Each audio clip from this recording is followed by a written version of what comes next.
bespoke radio for the masses. Headline edition, July 8, 1947. The Army Air Forces has announced that a flying disc has been found and is now in the possession of the Army. If the game is rigged, change the game. Game changer. I occasionally think how quickly our differences worldwide would vanish if we were facing an alien threat from outside this world. This is Fade to Black with your host, Jimmy Church, on the Game Changer Radio Network and KGRA, the Global Radio Alliance. I need your help to get to the year 1985. You're listening to Fade to Black with Jimmy Church on the Game Changer Network.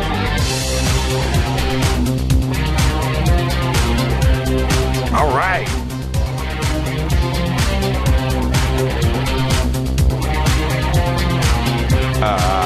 Yeah. I had to take one last sip of that Jamaican Blue. What is up, everybody? Fade to Black. Bespoke radio for the masses.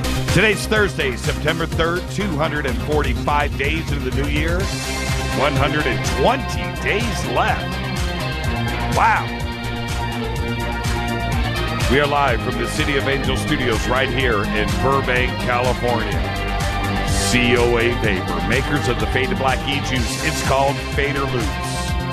Just go to the COA banner, jimmychurchradio.com. You can use the promo code Jimmy for that Fade or Not special. I'd like to welcome everybody listening all around the world, all across the United States, hither and thither, to and fro, back and forth, up and down, east and west, north and south, far and near. This is Fade to Black for KJCR and the Game Changer Network and KGRA, The Planet. I am your oh-so-humble host, Jimmy Church. What is cracking tonight, everybody? Been waiting for this show for a while. Tonight we have very special guest David Hatcher Childress is with us. We'll see if we have time for phone calls later on. If we do, you know the number, 323-825-5045. You can also Skype in Fade to Black and the number 14. Let's go. Wow, we got a lot to do tonight. I am so excited to finally have David Childress on the show with us. And just talking to David before the show, he is just as fired up as I am. I am pretty excited. So let's get all the stuff out of the way that we need to. I wanted to also say, okay, number one, tonight, if you're clicking for video and you do, and you're looking at old video, we're not running live video tonight. I didn't shave today. It was one of those things. It was right before showtime. I was like, oh, man, I'm here at the studio. I don't have a razor. So that's it. I am scruffy, man. I am scruffy. You're probably going to hear my 5-day growth scrape against the microphone once or twice tonight. That's what that will be. Also, tonight, Fader Night. Thursday, for me to bump Fader Night for something, it's because of somebody like David Hatcher Childress. Okay, so I promise I'll make it up to you. We'll do what do you want to do? Like a 10-hour Fader Night one of these days? Will that make it up? Will you feel better? Will you know how much you mean to me if we just 8 pots of coffee and just go for it? Well, I promise I will make it up to you. Okay? All right. Let's go. Let's get all the stuff out of the way that we need to get out of the way. Skyfire Summit, Travis Walton. Don't forget, November 5 through the 8th is coming up. David Hatcher Childress will be there. So will Travis. Dr. Leo Sprinkle. Lee Spiegel will be there. Tracy Torme, Ben Hansen, James Fox. Wherever Tracy goes, James Fox goes. So they're kind of paired together. Lynn Kitai will be there. Jennifer Stein. No Torres. Got to get No Torres on the show. Alejandro Rojas, Paula Harris, November 5 through the 8th, Skyfire Summit. Let's go to skyfiresummit.com. Check it out, tickets and info. And here we are. Today is the 3rd of September. 20 days. September 23rd through the 27th is the MUFON Symposium. Hotel Irvine, California. Let's all get together. We will definitely be hanging out Saturday and Sunday. And so, Fadernauts, come on down. Hang out. September 23rd through the 27th. Tickets and info. Just go to MUFON.com. MUFON, MUFON.com. Paul Hellyer is going to be there. That's going to be a heck of a show, heck of a time. So September 23rd through the 27th. I was just over on the website at jimmychurchradio.com, and there it is. Fade to Blog is there. Okay, we're assembling it right now. If you go to jimmychurchradio.com, you can see it. You can click on it. If you want to come and write for us, for Fade to Black, for jimmychurchradio.com, you want to write for us, our lineup right now is stellar. I am so proud of all of you. And as we get everything assembled and finished, I'll make the announcements right here on who is writing for Fade to Black. I am so proud. For Fade to Blog. Not for Fade to Black, it's for Fade to Blog. All right. Let's see. Where are we at? It was great yesterday seeing Nancy post, dude, my SD1. And what did she post today? Nancy, I'm going to throw you under the bus. I saw it. on Twitter. Follow us on Twitter at JChurchRadio. Nancy's like, Race, you sound so hot on my SD1. I was like, man, Nancy, wow. Yeah, because that SD1 sounds good. And if you want to get one of the Studio Dome SD1 Bluetooth speakers, just go to the banner right there at jimmychurchradio.com. Click on it. The Fader Not Special is active. And I've been talking about the new promo. I will have everything ready on Monday. We're so backed up here with so many things that are going on. Oh. Before I forget, remember that Top Secret TV show that I was taping? Remember that? A couple of months ago with Andrew by Shago. We shot on the same day, and I posted all those pictures from the set. Got a call today from the network. It's about ready. It's about done. And got a call from the executive producer, and he's like, Jimmy, it's real cool. We're about ready. I can't make any announcements for about a week, maybe 2, because it looks like somewhere around mid-October. So as soon as they lock down a date, I will be able to make the announcement, okay? And I'll tell you exactly what's going on, what it is, when, where, how, who, what, all that stuff. But very, very excited, and it's there. It's one of the things that the vision, and you're like, man, this is really, really cool, and it could get shot, it could get finished, and never air. But this I believe in. I believe in the project. I think it's going to be awesome. And getting the phone call today, just letting me know that everything is on track and we're ready to go, and that everybody in the networks behind the show, I'm totally cool. So yeah, it's going to be happening here very, very soon. With that, let's get this show cracking, because today, Sex Pistol Steve Jones is 60 years old, and that dude is a legend. 60. Steve Jones. Unbelievable. Shaun White today is 29. Now, I normally shy away from doing athletes, and I want to keep the show away from sports as much as I can. Leave that behind me. But Shaun White's a cool dude. And I like Shaun. So Shaun makes the cut today. 29 years old. What is he, a billionaire already? Age of 29.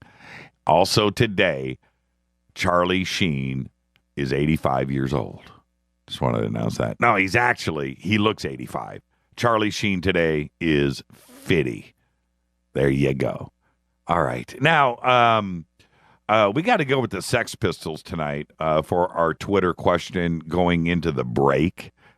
What's that first album, Bullocks? What's your favorite song? What's your favorite song? Yeah, think about that for a second, because that entire album is great. You listen to that, it's like, man, okay, all right, yeah, that's my favorite song. And next one, and it's one of those albums. You got, when you think about it, you got Led Zeppelin 2, you got Sex Pistols, you've got Van Halen 1. You've got all of these albums that are just like perfect. Steely Dan, Asia, and Nevermind. Anyway, that album is that good. Man, PIL's pretty good too. That first record. Okay, so where was I going? Oh yeah, so Steve Jones. He lives here in L.A. And I was up at his house one time and sitting in his living room, I'm making him tell me stories. I just, I'm Steve Jones, so making him talk, which is easy to do. But he had this, I think it was a pit bull, if I remember right, that sang. And I don't know if I've ever told the story before on the show, but he paid Jimmy, you want to hear my dog sing? I was like, yeah, let me hear that. And he sits down with this acoustic guitar, starts playing chords, and this dog broke into the Barber of Seville. I'm not kidding. I've never seen a dog, in pitch too, sing like that. It was absolutely incredible. Happy birthday, Steve. 60 years old. Does he still have his radio show that he had here in Los Angeles? He had a great radio show forever. I'm just wondering what was it called? Jonesy's Jukebox or something? Don't know. This is Fade to Black. Tonight, David Hatcher Childress is right here on the show. And don't forget, the word of the day is spoon. Let me say it again. Spoon. Spoon. Just rolls off the tongue. It's Fade to Black, bespoke radio for the masses on the Game Changer Network and KGRA, The Planet. Tonight, David Hatcher Childress. I'll be back in just a minute with all the news that you know nothing about. Back right after this.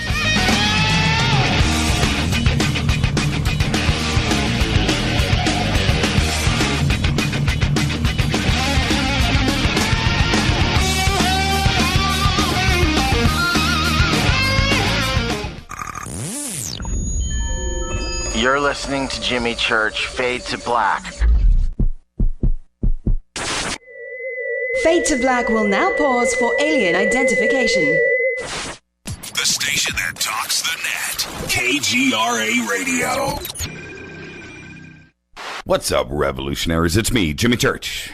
Do you have an IRS or state tax issue? Well, I did, and I called national tax experts. My problems were fixed, done, fini, and man, I gotta tell you, it was a relief. National Tax Experts are a recognized tax office that services clients in all 50 states. It doesn't matter where you live. Give them a call. I'm telling you, they take the time to understand each and every client's individual financial status as well as their financial goals. And that's exactly what you need, my brother, when you're taking on the evil 3-letter. So, seriously, give them a call today at 1-877-909-5444. Again, 1-877-909-5444. Or go check out their website, www.nattaxexperts.com. That's NATTAXEXPERTS.com. Tell them Jimmy sent you. 9 out of 10 geneticists agree. Fade to Black is not your father's radio show on the Game Changer Radio Network and KGRA, The Planet. Hi, this is Chase Kletsky with Fate Magazine Radio, and you're listening to Jimmy Church and Fade to Black on the Game Changer Network and the KGRA digital broadcast station where the Fader Knots rock. Hi, this is Rob Reiner from Anvil, and you're listening to JimmyChurchRadio.com. What's up? I'm Chris. What up? This is Kyle Massey, and you're listening to Jimmy Church Radio.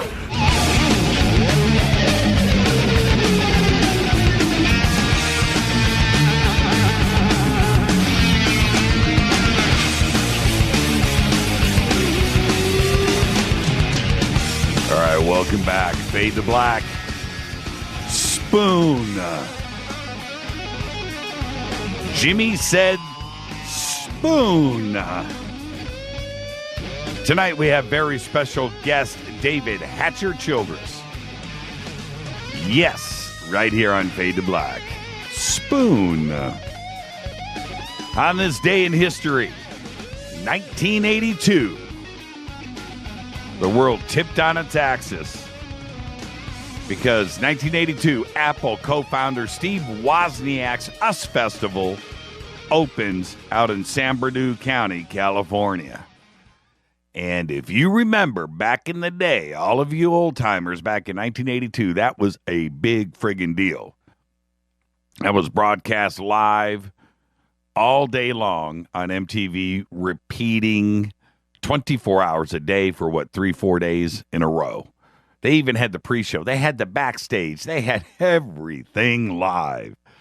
It was a big deal. 1982, the Yes Festival. If you ever get a chance, just go. It's all on YouTube. Go and pick your band. Oh, man. Missing Persons, Quiet Riot, Van Halen, Judas Priest. Man. What? Yeah, it's pretty amazing. Fader facts. You ready? Bacon can help a hangover. It's full of fat and protein, which break down into amino acids and speed up metabolism, thus ridding your body of alcohol more quickly. And now, if that's the case and it speeds up your metabolism, can you lose weight too as well with bacon? All right. Our new word is spoon, but bacon still makes me laugh. Okay, let's go.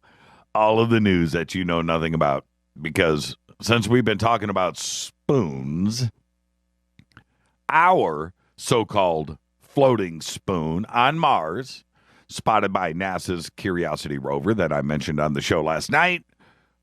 It's taken over the internet, and all the pictures are published and out and all of that.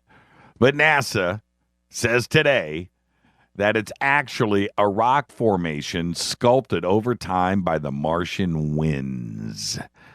That's right. Officials from the space agency came out and announced today. They said, and I'm quoting, "There is no spoon. This Weir's Mars feature is likely a ventifact, a rock shaped by the wind." End quote. Nah, ain't buying it. And you know what? I'm just not. But if you look, I have the high-res image. I have the big one.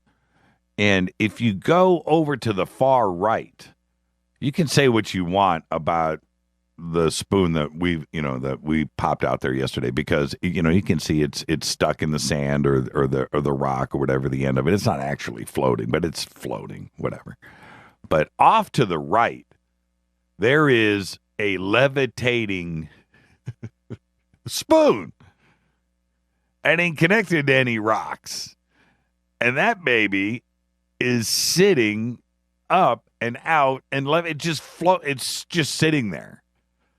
So I'm going to do some high-res stuff. I'm going to mess around with that tonight and tomorrow. I'm going to publish those. I'm going to send them to NASA. Explain that.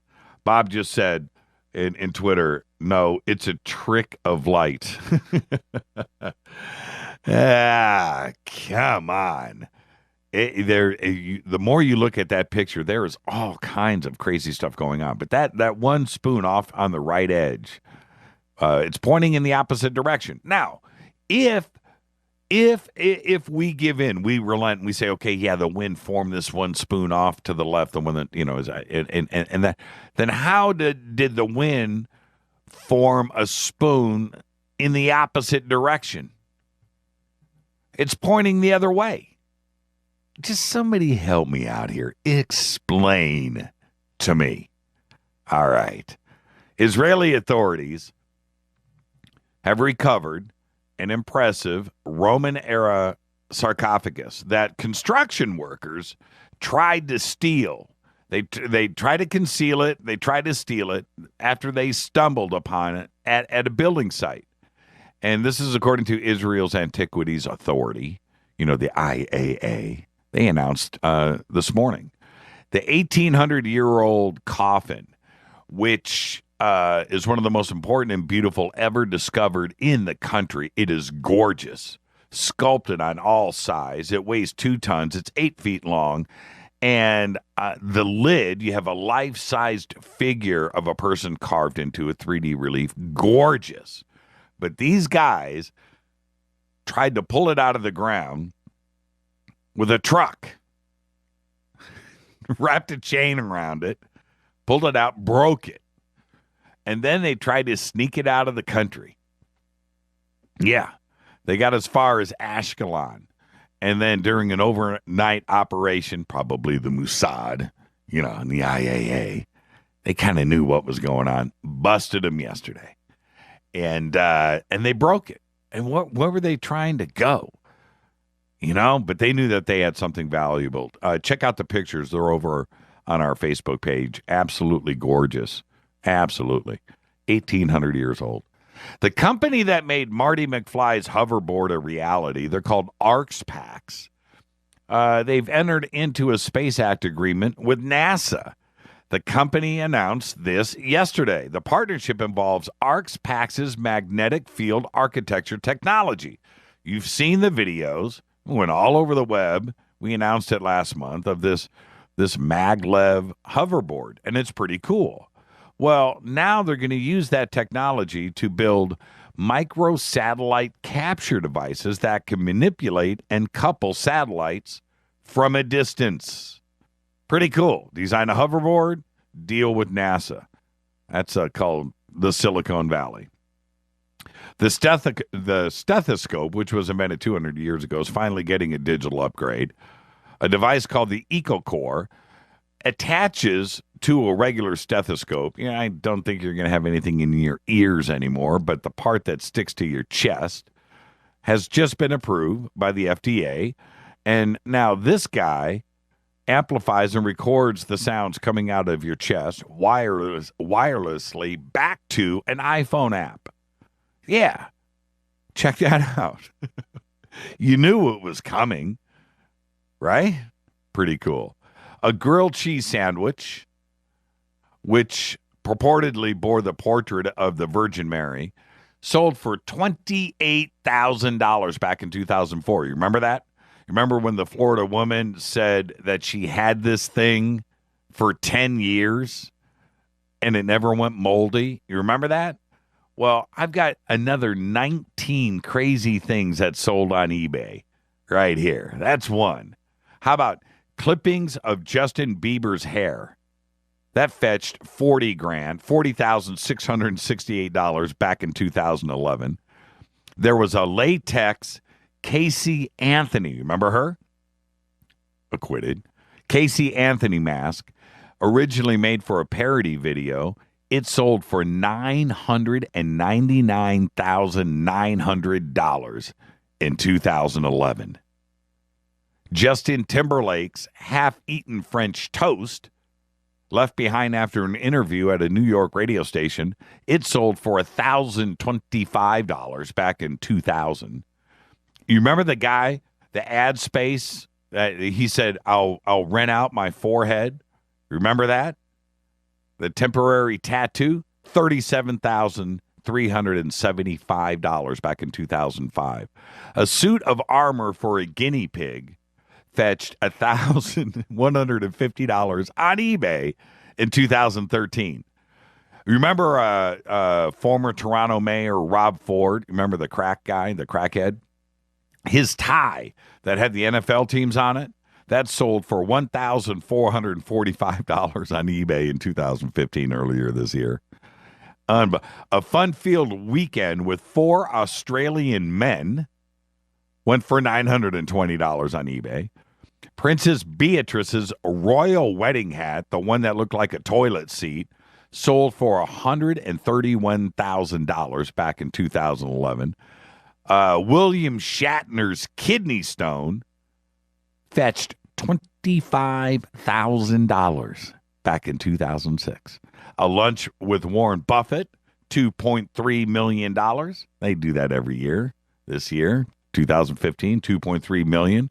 A cornflake shaped like Illinois went for $1,350. A Dorito shaped like the Pope's hat sold for $1,209 back in 2005. A barbecue pit the size of a bus that was 75 feet long, 7 smokestacks, $350,000 on eBay. A box of 10 Twinkies sold for $59.99. You remember that? How about the original Hollywood sign just sold for $450,000 because it got replaced. He got the sign to $450,000. The Meaning of Life sold for $3.26 on eBay. The seller wrote, "I've discovered the reason for our existence and will be happy to share this information to the highest bidder." Well, he did, for $3.26. A single cornflake sold for $1.63 back in 2004. And last but not least, Britney Spears' pregnancy test, acquired by an Ottawa radio station, went for $5,001 back in 2005. It was found in the garbage outside of Spears' Los Angeles home right here. Who is going through Britney Spears, and finds a pregnancy test? Well, I guess it probably was her. Now, the flaperon, before I get out of here, the flaperon found on the shore of Reunion Island has been formally identified as part of the wreckage of MH370. The Paris prosecutors said today. Yes, it was found back on July 29th, and Malaysian authorities have said paint color and maintenance record matches proved it was from the missing 777. The French prosecutor has now formally identified one of 3 numbers found on the flaperon as being the serial number of MH370. We can put that to bed. You know what I'm wondering? That thing didn't float. What happened to all the floatable stuff like body parts, seat cushions, clothes, the stuff that floats? I don't get it. Where did all that stuff go? This is Fade to Black, bespoke radio for the masses. When I come back after this short break, we'll be joined with David Hatcher Childress. Bespoke radio for the masses on the Game Changer Network and KGRA, The Planet. I'm your host, Jimmy Church. We'll be back right after this. Stay with us.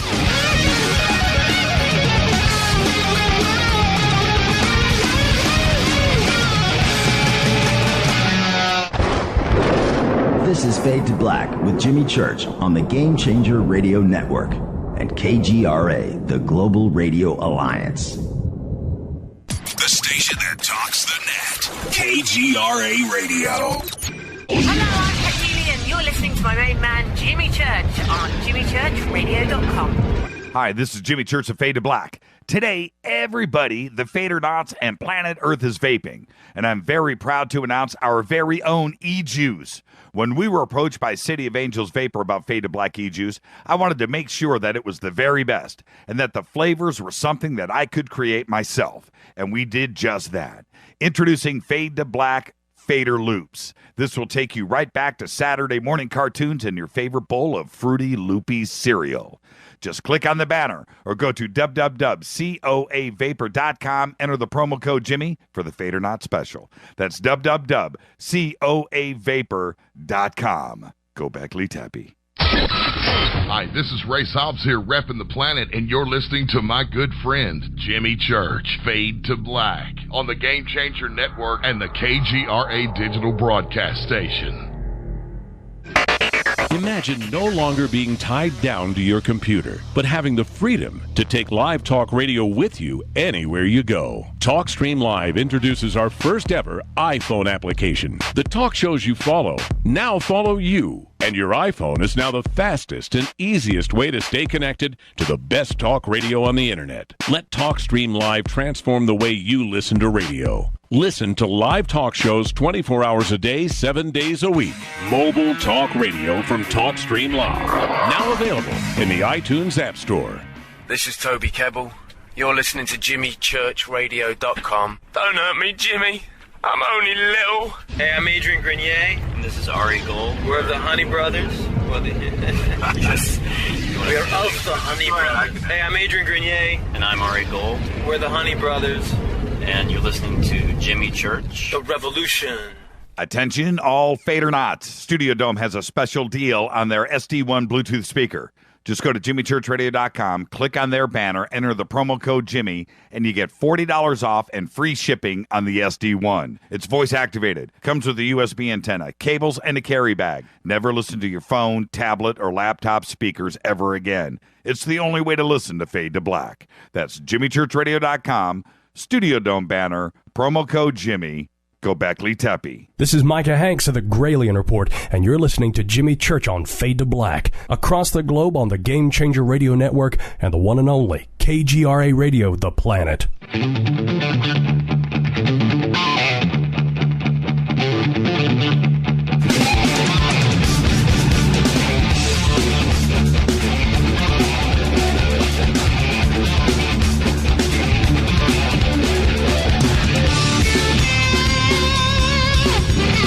All right, welcome back. This is Fade to Black. I'm your host, Jimmy Church. Tonight, David Hatcher Childress is with us. Yes, he's in the batter's box. He is ready to go. And we bumped Fader Night for David Hatcher Childress. David is the author or co-author of over 20 books. He has traveled the world several times over, seeking adventure and the answers to the mysteries of mankind's past. David has a wide scope of interest and is a recognized expert not only in ancient civilizations and technology, but also on free energy, anti-gravity, and UFOs. His books include The Anti-Gravity Handbook, The Anti-Gravity and the World Grid, Anti-Gravity in the Unified Field, Extraterrestrial Archaeology, A Hitchhiker's Guide to Armageddon, The Free Energy Device Handbook, Man-Made UFOs, The Time Travel Handbook, Atlantis and the Power System of the Gods, Pirates and the Lost Templar Fleet, The Mystery of the Olmecs, and the Ark of God.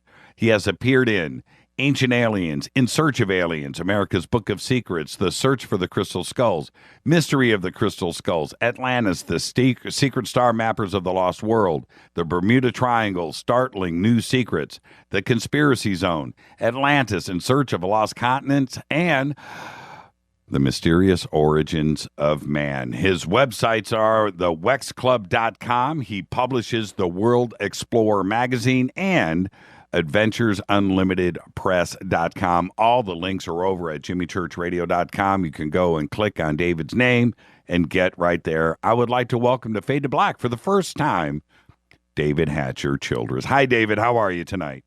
Hey, Jimmy. Good to be on your show. Fantastic. You know, it's 2 years in the making, but we finally got you. We got everybody else that you've ever worked with, but we saved the best for last, David, and that's the point, right? Yeah, right, baby. You know, I've been spending time on that prison colony in Mars, and so I haven't been around. Yeah, right. Well, you know, David, I start off with every new guest, and I can't wait to get you back on the show. But every time, we have a first guest here, I do this little disclaimer, and the disclaimer is, it's just you and I sitting on my couch having a conversation. We're going to start as friends, and wherever the conversation goes, we're going to end as friends. And I'm ready. Are you ready? Yeah, let's go. Let's do this. Okay, first, and congratulations on the success of Ancient Aliens. I mean, that's tremendous to just get to a season 2 for anybody in Hollywood or that does this kind of thing. But to go now into season 8, congratulations on its success. It's tremendous. But You were doing this. I remember when Ancient Aliens first started, and I was, checking into everybody, and I went and looked into your background, and you have been doing this kind of traveling around the world and investigations and videos and your own stuff 10, 12 years or more before Ancient Aliens. How did you get that start going? Yeah, well, I wrote my first book really in 1984, and that was a book called A Hitchhiker's Guide to Africa and Arabia, and it was published by Chicago Review Press. I started out, I was actually born in Europe. I was born in France, but my parents are Americans. And I grew up in Colorado and Montana. My parents liked to travel and hike and stuff. I was a technical climber and a skier. I always wanted to go to Mount Everest and go to Tibet. I would watch my share of Johnny Quest cartoons and Man from U.N.C.L.E. and Time Tunnel and all that kind of stuff. So, I was fortunate as a young kid too to go to Stonehenge and the pyramids in Mexico, go to some Pacific Islands with my parents and stuff. So I took off in the mid-'70s after going to the University of Montana, studying archaeology and comparative religion and philosophy. And I went to the Far East as an English teacher. And I was teaching English there in Taiwan, actually. And there I met a guy from Michigan who was the nephew of the American ambassador at the time. And he also wanted to go to Kathmandu like I did and go climbing in the Himalayas and, actually stuff with ropes and ice axes and stuff like that. And we did that. We flew to Bangkok, and then we went actually to Burma, Myanmar, and then to Calcutta, and by train up to Nepal and to Kathmandu, and then into the mountains in the Himalayas. So I did that for a while, some actual technical climbing. And I've always been interested in ESP and UFOs, Yetis, Atlantis, ancient civilizations, the third eye, psychic phenomenon, reincarnation, all those kind of things. And so at this point I was traveling through India and across Asia. I went through Afghanistan and Iran even, and this is in the 70s when you could still do that. And into Turkey and into Syria and Jordan. I went to Israel and I lived there for a while. Eventually, I'd always wanted to go to Egypt and see the Great Pyramid. And I love megalithic building, and I became fascinated by the Great Pyramid. And so finally I was able to do that. Eventually, I then traveled from Egypt after being there for some months. This is now like 1978. And I went to Sudan, and I traveled in Sudan for a while, and they were having a war at the time, but they were also doing oil exploration, and I got a job there. And I got a job with a catering company that was catering to Chevron Oil, and that became, and I suddenly had a good job. And I was flying around on oil company planes, and I did that for over a year or so, and I actually suddenly went from being just a $3 a day backpacker to having some money in the bank. And at that point, I kept traveling. I traveled all through Africa for 2.5 years, and lived in Cape Town for a while in South Africa, and I worked in a sporting goods store, and I ran their camping department.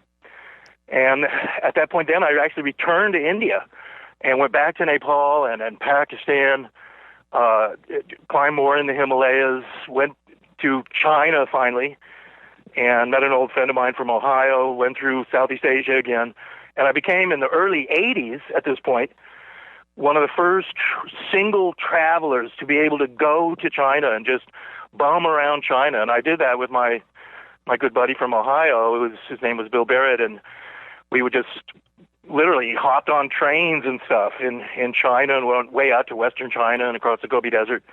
That was great. And I finally returned back to the United States after all that, over 5.5 years traveling around the world and backpacking and working my way, saving money. And then I began, I moved to Illinois from Montana, and I still have a house in Illinois, but right now I also live in Arizona as well. But at that point I began going to South America. and going to Peru and Bolivia, Chile, and Brazil, Argentina, Easter Island. I started going to Pacific Islands quite a bit, and New Zealand and Australia. And it was around that time, too, that I began writing my first books. My first book was a book called A Hitchhiker's Guide to Africa and Arabia, and that was later actually republished and rewritten as one of my Lost Cities books, Lost Cities and Ancient Mysteries of Africa and Arabia. My first Lost Cities book that I did was a book called Lost Cities of China, Central Asia, and India. And it was really then in the mid-'80s. Once I did my first book, The Hitchhiker's Guide to Africa and Arabia, I was working as a carpenter, and I had gone through all my money, and I was pretty broke. And I was hoping I would somehow make money off this book, and I got a pretty good advance from the Chicago Review Press, this major Chicago publisher at the time. Right. But I thought, I would somehow live off that, and the New York Times would review the book and all that, things that never happened. And he kind of told me, he said, look, it's not really authors that make the money, it's publishers. Right. And that was right when the first Apple computers and stuff like that were coming out, and laser printers and things. And what I did was I got a small inheritance of some land in Colorado that was sold, and I thought, well, I'll start my own publishing company. And I did that in the mid-'80s, around 1985. I started Adventures Unlimited Press, and we published Lost Cities of China, Central Asia, and India was our first book. And our second book was the Anti-Gravity Handbook. And both those books are still in print today. Is there, I'm listening, describe going around the world like that for 5.5 years. What is your passport like, man? Did you have to get there were... Oh, I went through a number of passports, and I right. literally, I had to go to embassies and get, they would put extensions in your passport, like a big folding accordion. Right. And I had several of those in my passport. And it was funny, sometimes my passport would just literally explode, in the immigration guy's hand, because there were all these little folded accordion papers that sort of jump out. And yeah, I can only imagine going through customs, and they look at that and they're like, come on. Well, and there were certain countries back then, and still kind of today, where you didn't want to have those stamps in your passport. And right.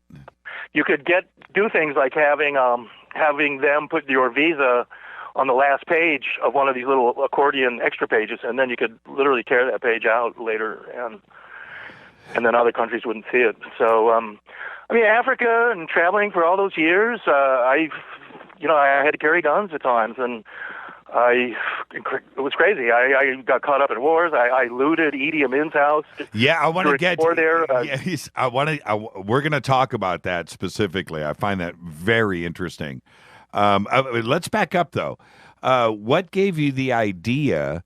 This was before everybody else, was kind of doing it. What gave you the idea of putting together these adventure documentaries and the production of that? Because they're all great, and it's funny now they're vintage if you think about it. Yeah, well, the ancient technology ones from 2005 that you can watch on the internet and stuff. Is that what you're talking about? Yeah. Yeah, those ones. Yeah, because of my friendship with Chris Dunn and his books on the Giza power plant and ancient technology in Peru, and he lives relatively near me in Illinois, so he would come to our conferences, and I visited him. And I realized we had a friend, too, who was a documentary maker in Chicago. And I thought, well, now is maybe the time to just try and produce some easy-to-make, sort of cheapy documentaries with Christopher Dunn, at least in some of them. And we flew to Peru, and the first one we did was actually we flew to Egypt. And I wanted Christopher Dunn, too, to explain his whole Giza power plant theory, because I was, and still am, fascinated by that. And I think that he's on the right track there with it. So, and it's kind of complicated theory. So we shot him standing in front of the Great Pyramid where he explained that, which was like a 20-minute explanation. Right. But then at the same time, we went around to all these different places, and of course to the Serapeum. That was so cool. And saw marks that are there the basalt pavement right all around the Great Pyramid. I mean, that's one of the things, too, a lot of people don't realize that there's a lot more around the Great Pyramid and all those pyramids there. There's all kinds of other structures. There's tombs and stuff, and there's a basalt paving that's all around it, too, with huge blocks of basalt that are fitted together to be this paving around the pyramids.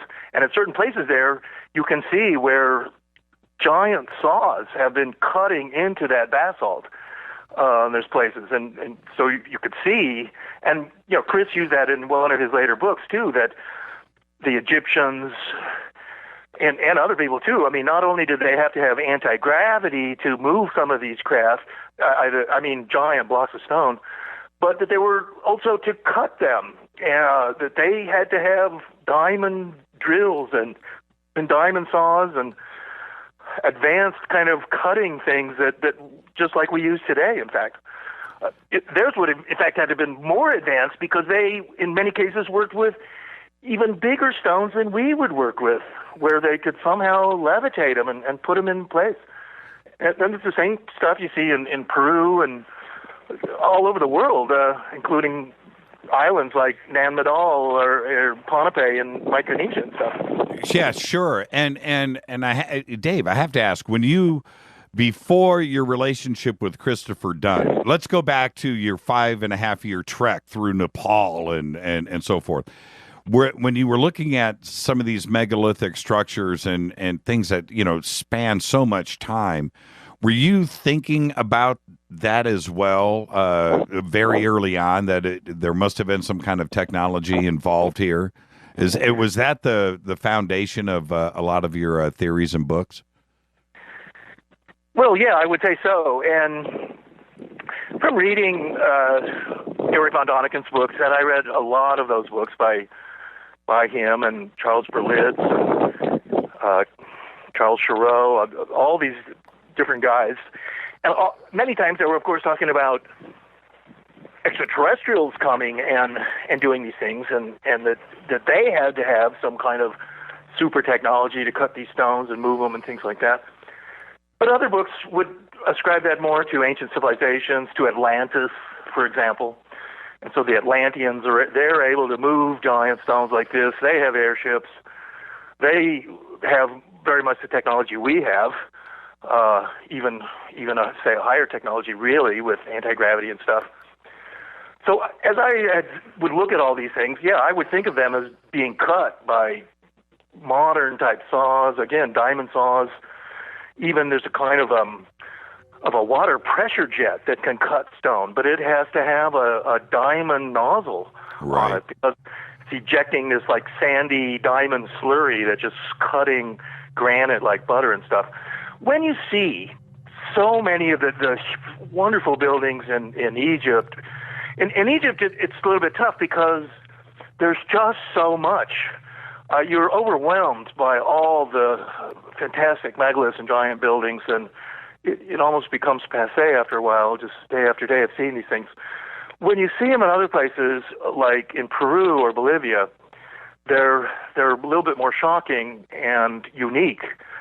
And you see a lot of the articulation, even like the Sun Gate at Tiwanaku, that's intricately carved red granite with Viracocha, the sun god, there in the center, and he's holding these two staffs, and tears are coming down his eyes. For them to really cut that finely in the granite, and it's highly polished too.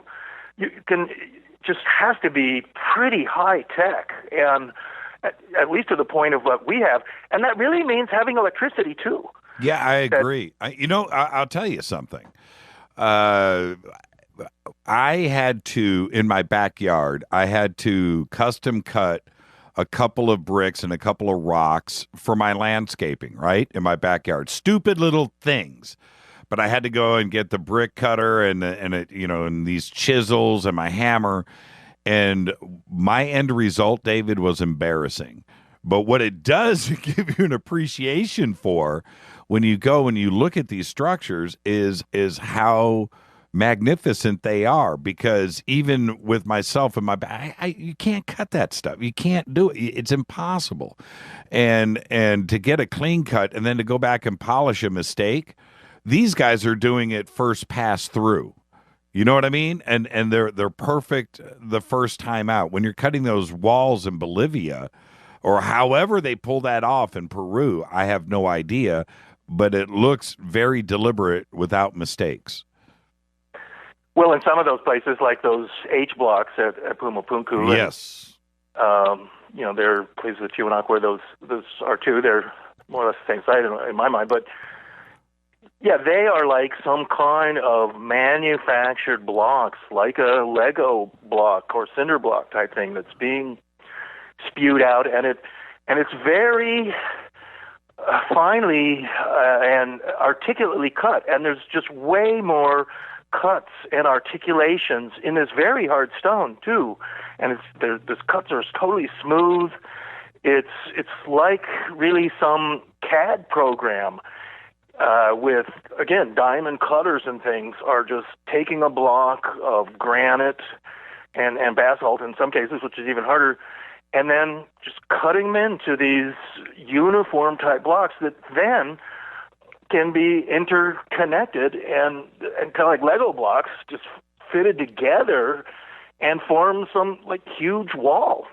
It's pretty fantastic. It is fantastic, and for me, the one issue that I have with any of the skeptics out there, or anybody that wants to argue these points, is these were done with a culture that didn't have paper, pens, computers to design and to plan and to replicate these things, because they were obviously done one after another. And I just don't know how you can do that without drawing it, without having instructions, without writing it down, without advanced mathematics. And as far as I know, nothing like that ever existed around Tiwanaku or Pumapunku. Well, of course, that's what they say, that they didn't have writing, and it didn't even know the wheel, and yeah, it didn't have iron tools either, by the way. Yeah, and at the same time that they're doing that, they're repeating this. They're making these complicated H blocks over and over again, and there's different designs too, and it's done on very hard stone. I saw on one skeptical site about ancient aliens that was talking about Pumapunku, and they were saying that, well, the stones aren't granite, and there's sandstone there. And in actuality, some of the stones, some of the actual bigger slabs, which are base slabs, are sandstone. But those H blocks and most of the blocks there, they're not sandstone. They're granite, and different types of granite too, and the H blocks especially. So yeah, I mean, particularly when people are working with such hard stones, and then what happens then with places like at Ollantaytambo, and you see this at Tiwanaku. Ollantaytambo is a site that's near to Machu Picchu, and Machu Picchu is a megalithic city too. Ollantaytambo has some especially impressive megaliths, but when you see that those blocks there, they're 100-ton, 200-ton stones, and you have ones at Baalbek that are over 1,000 tons. The big obelisk at Aksum in Ethiopia, which has actually fallen over and broken, that was 520 tons. Those things are just so gigantically huge that you have to wonder why anybody would even want to try to quarry something like this and lift it and move it around. And just standing an obelisk up is very difficult, and making it stand up. Egyptologists can't really explain it. And as part of what you were saying earlier, too, is that we're so amazed by these things, but Egyptologists, as an example in archaeology, I think they're a very good example, they're not experts in engineering. They're not experts in architecture. They don't know about moving some giant megalithic block and putting it in place like some engineer who has to run some crane in a huge port city would know about. These guys, they're getting the wrong experts to look at these things. An Egyptologist may be an expert in reading hieroglyphs and knowing who all the pharaohs and queens of Egypt were and the gods and, how they were worshipped or something, but he doesn't know about constructing some giant building out of 200-ton stone blocks and cutting them and moving them. And that's what you have, too, at the Serapeum in Egypt, which is underground. And the Egyptian government had kept people from going there for over a decade. They've only just reopened that for people. When Christopher Dunn and I went in there in 2005, it was not open to the public. We had to get special permission from Zahi Hawass to go in there. And what you have in there are these 200-ton stone basalt, what they call them sarcophagi. They're these huge boxes, and they're placed into these small little cubicles in these underground, kind of like a parking garage. But it's only for these giant basalt boxes. But how they could have possibly have moved these things and put them inside these underground cubicles, it boggles your mind. And Egyptologists cannot explain it because their theory is having hundreds of people hauling ropes and with rollers and things to move blocks like this. And this is what they say they had to do in Peru and Bolivia as well, and many other places for that matter. But the thing is, like inside the Serapeum, there's no place for all these people to stand who are trying to, haul some giant thing, because it has to be done some out of, just total manpower, brutal, simple manpower. But clearly, when you're there and you see it, it couldn't have been done that way. And they would have had to levitate it or something. Oh, and you know what? And there must have been millions of trees somewhere to roll. I mean, can you imagine when you look at all of the pyramids that are across Egypt, and if they're rolling these on wooden rollers, then there must have been literally millions of trees involved. Where were they? It's a very simple question. If you're going to give me that and you're going to say all of these well, there's 2.5 million blocks in the Great Pyramid. That's just one pyramid. Where are all the trees? Where did those come from? And so you can't have one without the other, can you? No, not that kind of brutal, just hundreds of people. And that's what the Egyptologists want to say. They want it to be, the Pharaoh ordered, his slaves to haul these blocks up, these ramps, and put them there, and then so they did it. And, that's enough explanation that they need. But when an engineer looks at it, an architect, when they go and look at the Great Pyramid or some of these things, they're utterly baffled. They don't know how it was done. But the Egyptologist, he's like, oh, no, there's, a bunch of slaves just haul these things up on ramps. But the real experts can't explain it. You have to ask yourself, too, why are people trying to do what would seem to be so incredibly difficult? It's not how we would build today. We have all kinds of heavy machinery and big cranes and bulldozers and huge trucks. But we're not trying to build buildings out of 200-ton stone blocks of granite or anything like that. We use much smaller blocks than that. So it seems like they're doing something that's so incredibly difficult to us, but it had to be easy for them to do it. And that's one of the points I try to make, is that to whatever they're doing, and if it's moving giant blocks, it had to be easy for them, not so incredibly difficult. And if it is easy for you to move giant blocks of stone the size of a railway car or a semi-truck or something and stack them up in giant walls, that is the easy way to build something. Then you have like 8 blocks of stone instead of 1,000. Right. What a visual. Semi-trucks. Yeah, train car size blocks. This is Fade to Black tonight. David Hatcher Childress is with us. I'm your host, Jimmy Church. We'll be back more with David right after this. Stay with us.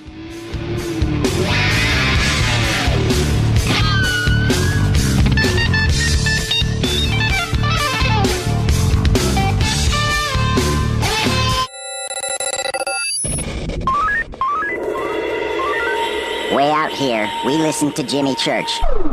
You're listening to Fade to Black. Always on the edge of the hottest alternative talk. Jimmy Church with Fade to Black. KGRAradio.com. Hey everybody, what's up? Jimmy Church of Fade to Black, and check this out.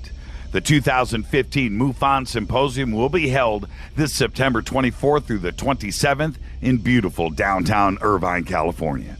Expanding ufology, opening new doors in academia, industry, and media. Former Defense Minister of Canada Paul Hellyer will be there in person. Former CNN news anchor Cheryl Jones, TV news journalist Jaime Maussan, and MUFON's chief photo analyst Mark D'Antonio. They're just a few of the growing list of names for the 2015 event. It's September 24th through the 27th at the beautiful Hotel Irvine. Get your tickets today at MUFONSymposium.com. That's MUFONSymposium.com. Go Beckley Tepe. ¿Qué tal mis amigos? Yo soy Mario Carson, el tiburón, y los invito para que escuchen a mi buen amigo Jimmy Church Radio. ¡Claro que sí! Did you ever turn to your radio for your favorite talk show to find that it's been preempted for this? In the air to deep right center. Back goes Lewis to the wall, and it's out of here! Or this? And I'm ashamed of you, Hillary, for voting for it. Do you have a favorite talk radio program that's not available in your city? Just go to TalkStreamLive.com for links to the best streaming talk radio shows. At TalkStream Live, you will find live talk shows 24 hours a day, 7 days a week. All your favorites are here. With such a large selection, you will also discover some new favorites. On the go and still want to listen? With a mobile smartphone, simply type TalkStream Live on your internet browser. Now you can take internet radio with you. You will also find hundreds of music, news, and sports streams. Best of all, the TalkStream Live directory is free and there's never a login required. Remember TalkStreamLive.com, the fastest route between you and your favorite talk radio show. You are listening to Fade to Black with Jimmy Church on the Game Changer Network. Oi, oi, I'm Reese Evans. You're listening to Jimmy Church. This is Revolution. The revolution will not be televised. The revolution is on radio. Ciao.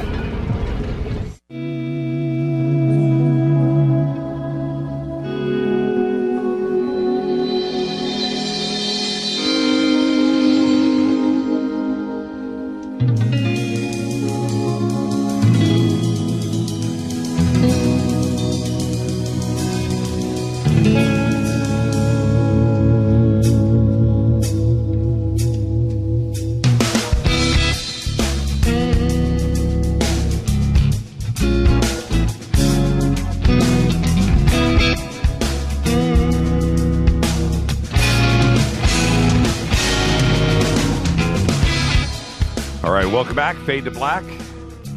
Tonight, David Hatcher Childress is with us. I'm your host, Jimmy Church. You can follow us on Twitter at JChurchRadio. Email is jimmy@jimmychurchradio.com. Any questions for David during the show, just use hashtag F2BQ. I'll see that right here in the studio. Hey, David, I wanted to ask you, it seems like you've been everywhere. This is a simple question. Is there a place that you haven't been to that you still need to get to? Oh, there's plenty of places like that.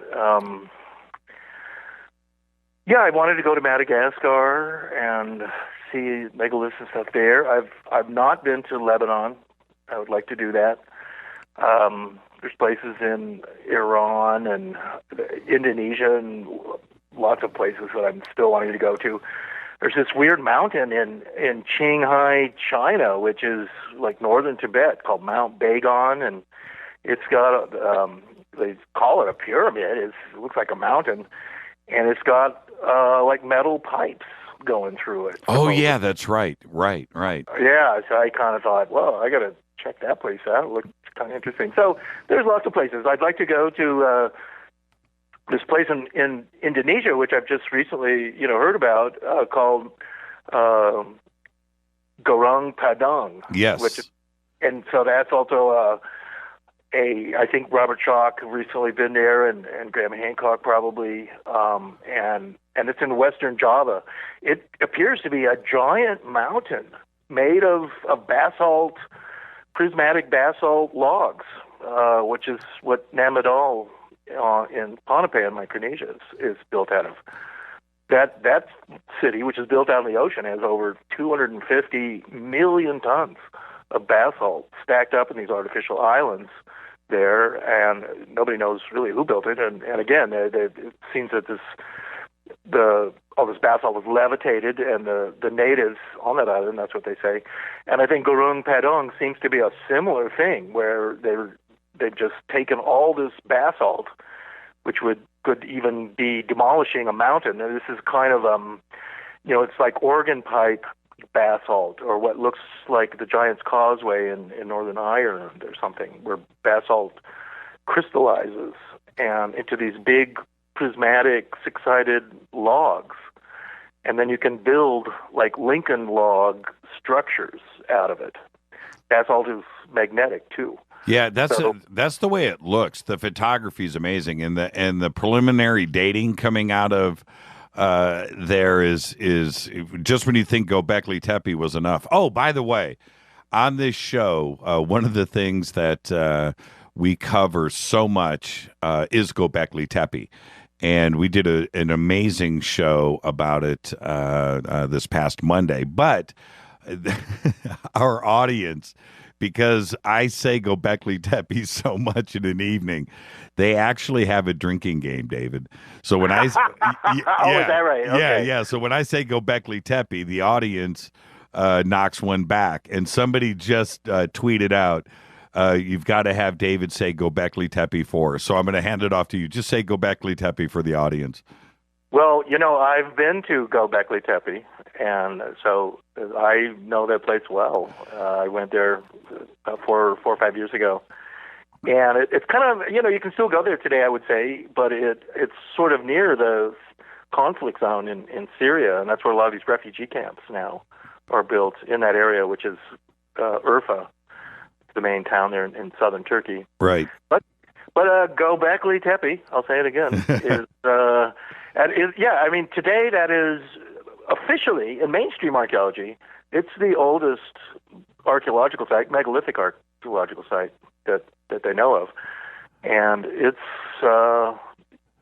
about nearly 12,000 years old. So, and that gets back really to the time of Atlantis, what really prehistory would be. And to anyone who believes in Atlantis and ancient civilizations and lost continents and lost land of Mu and Lemuria and all kinds of, ancient civilizations, the Rama Empire of India and whatnot.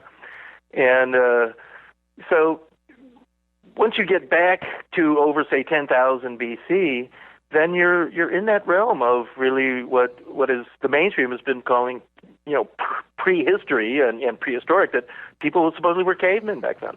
Yeah, it's Göbekli Tepe as it sits right now, and all the work that Klaus Schmidt did there.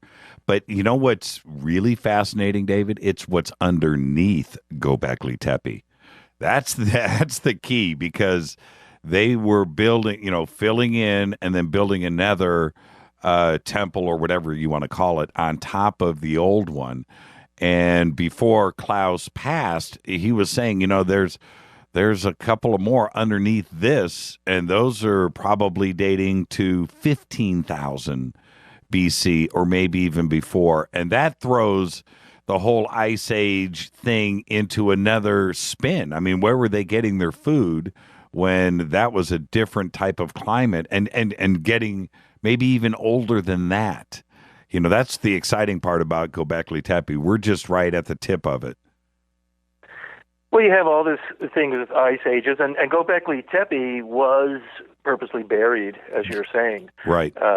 So they buried those megaliths there, and there probably is more stuff underneath there.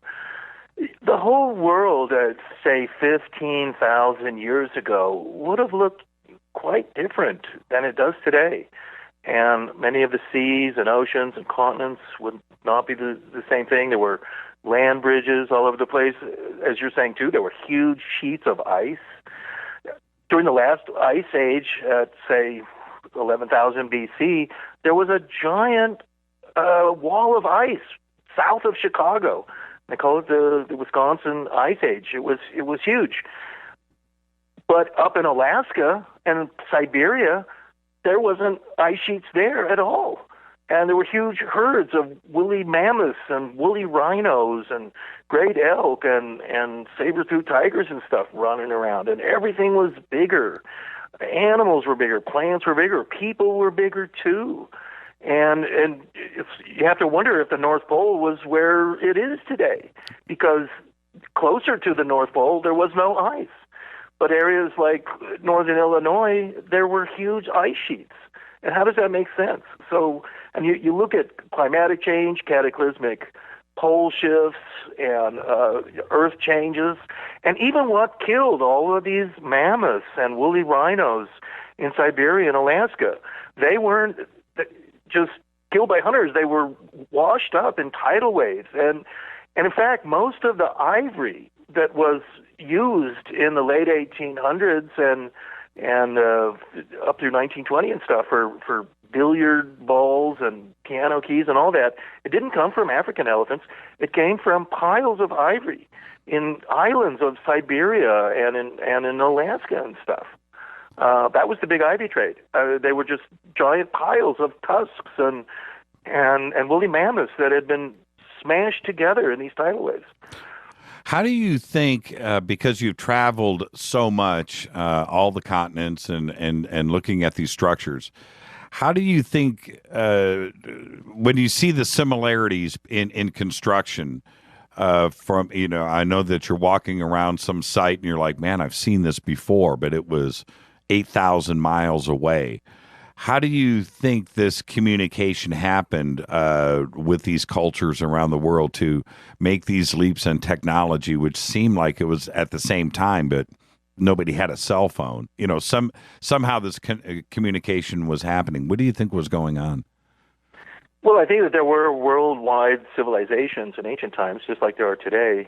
And, in a similar way, if somehow the world came to a halt and civilizations were destroyed, and then slowly civilization came back, and they did some archaeological dig in what remained of Sydney, Australia, and then what they discovered was that these people spoke like this language called English and wrote in it, and that their mother city that also where they spoke English was actually this place on the other side of the planet called Great Britain. Mm-hmm. And that other countries right near it, like Indonesia or Malaysia or something, they spoke some completely other language. And so you're like, well, how was it these people? I mean, they're connected to these other guys on the other side of the earth in some little island called Britain. I mean, how does that make sense? And so people going around the world and having little colonies, the Phoenicians did this. And part of it, too, I mean, and this is where some of the ancient alien arguments come in as well, is that mainstream archaeologists are saying that oceans are barriers, and ancient people just can't get into boats and go someplace. Phoenicians, big Chinese vessels, Vikings, Basque, African kings, I mean, you name it. Anybody with a boat can actually get into oceans and go places, and that's what Thor Heyerdahl, the famous Norwegian archaeologist, was trying to prove with his Ra and Kon-Tiki expeditions and things like that, is that ancient man wanted to go places and do things, and that in fact getting to a boat and going someplace, including across an ocean, that's the easy way to go someplace, rather than to walk for thousands of miles through hostile territory and stuff like that, from Siberia down to Central America and to South America. I mean, that's crazy. That's unscientific. That oceans are barriers. They're highways, and we've known for years. Places like Hawaii are as remote island group as possible, and like Easter Island, where the giant statues and stuff are. I mean, people. We allow, say, Stone Age people like the Polynesians. They can go to remote islands in the middle of nowhere with a double canoe catamaran and some fishing line and a chicken, and they can do that.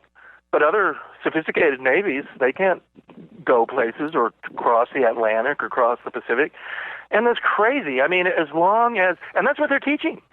there at the University of California or in Harvard or even at most universities around the world. Not all of them, but generally that's what they're teaching. And that ancient man didn't go anywhere. It's the same thing, too, with like Göbekli Tepe and all that, of like how people were. 100,000 years ago, there was Cro-Magnon man, and he was taller than us, and he had a bigger brain. And there's no reason why Cro-Magnon man, and really, I mean, we're just his ancestor, but everything we're capable of, and all the inventiveness and sense of adventure, and wanting to go out from your cave and build a bridge and make a boat, build a city, build a wall, build an oven. There's no reason why that wouldn't have happened 100,000 years ago, rather than say 8,000 or 10,000 or even 15,000 years ago. I mean, it scientifically, it makes no sense that we would just sit in our caves and do nothing for 50,000 years, 100,000 years. And so, as long as mankind has been on this planet, probably stuff's been done, and even building structures at the very least. And I maintain in my books that people were not just building pyramids and quarrying giant blocks and stuff. They were building airships. They had these vimanas. They had heavy equipment.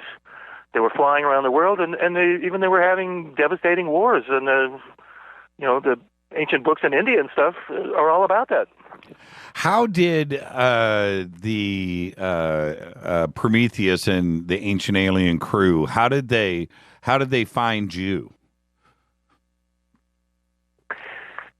Well, Adventures Unlimited has been publishing books along these lines, and my Lost Cities series of books was really kind of a unique combo of my own interests in travel and in lost cities and Chariots of the Gods and Eric von Daniken's books and books on Atlantis and all those books of that ilk. And I'm a collector type person. I have a huge record collection. I have a huge library. I have a huge CD and movie collection too. And I collect art from all over the world. So I've read most of those books, and I like reading them. And particularly, I'm interested in places that are archaeological, that I can go and see myself. And I like going to museums. I love going to archaeological sites. And so by creating this series of books, and there's 7, 8, 9 books in that series, even more actually, of the Lost Cities books. So they're sort of regional, and they're in one way they're like a travel book and an on the road kind of book with Jack Kerouac, and there's personal adventures, and I meet people and have interesting conversations, but then there's this esoteric mysteries of the past, the unexplained, Atlantis, unusual ruins, pyramids in the jungle, lost cities, sunken ruins, and all that kind of stuff, and sometimes monsters and sea monsters or lake monsters or other things go along with it, and I'm always interested in all that. In fact, one of my books that I wrote is a book about Yetis and Bigfoot and Sasquatch and stuff. So, and so I'm actually pretty well known for this.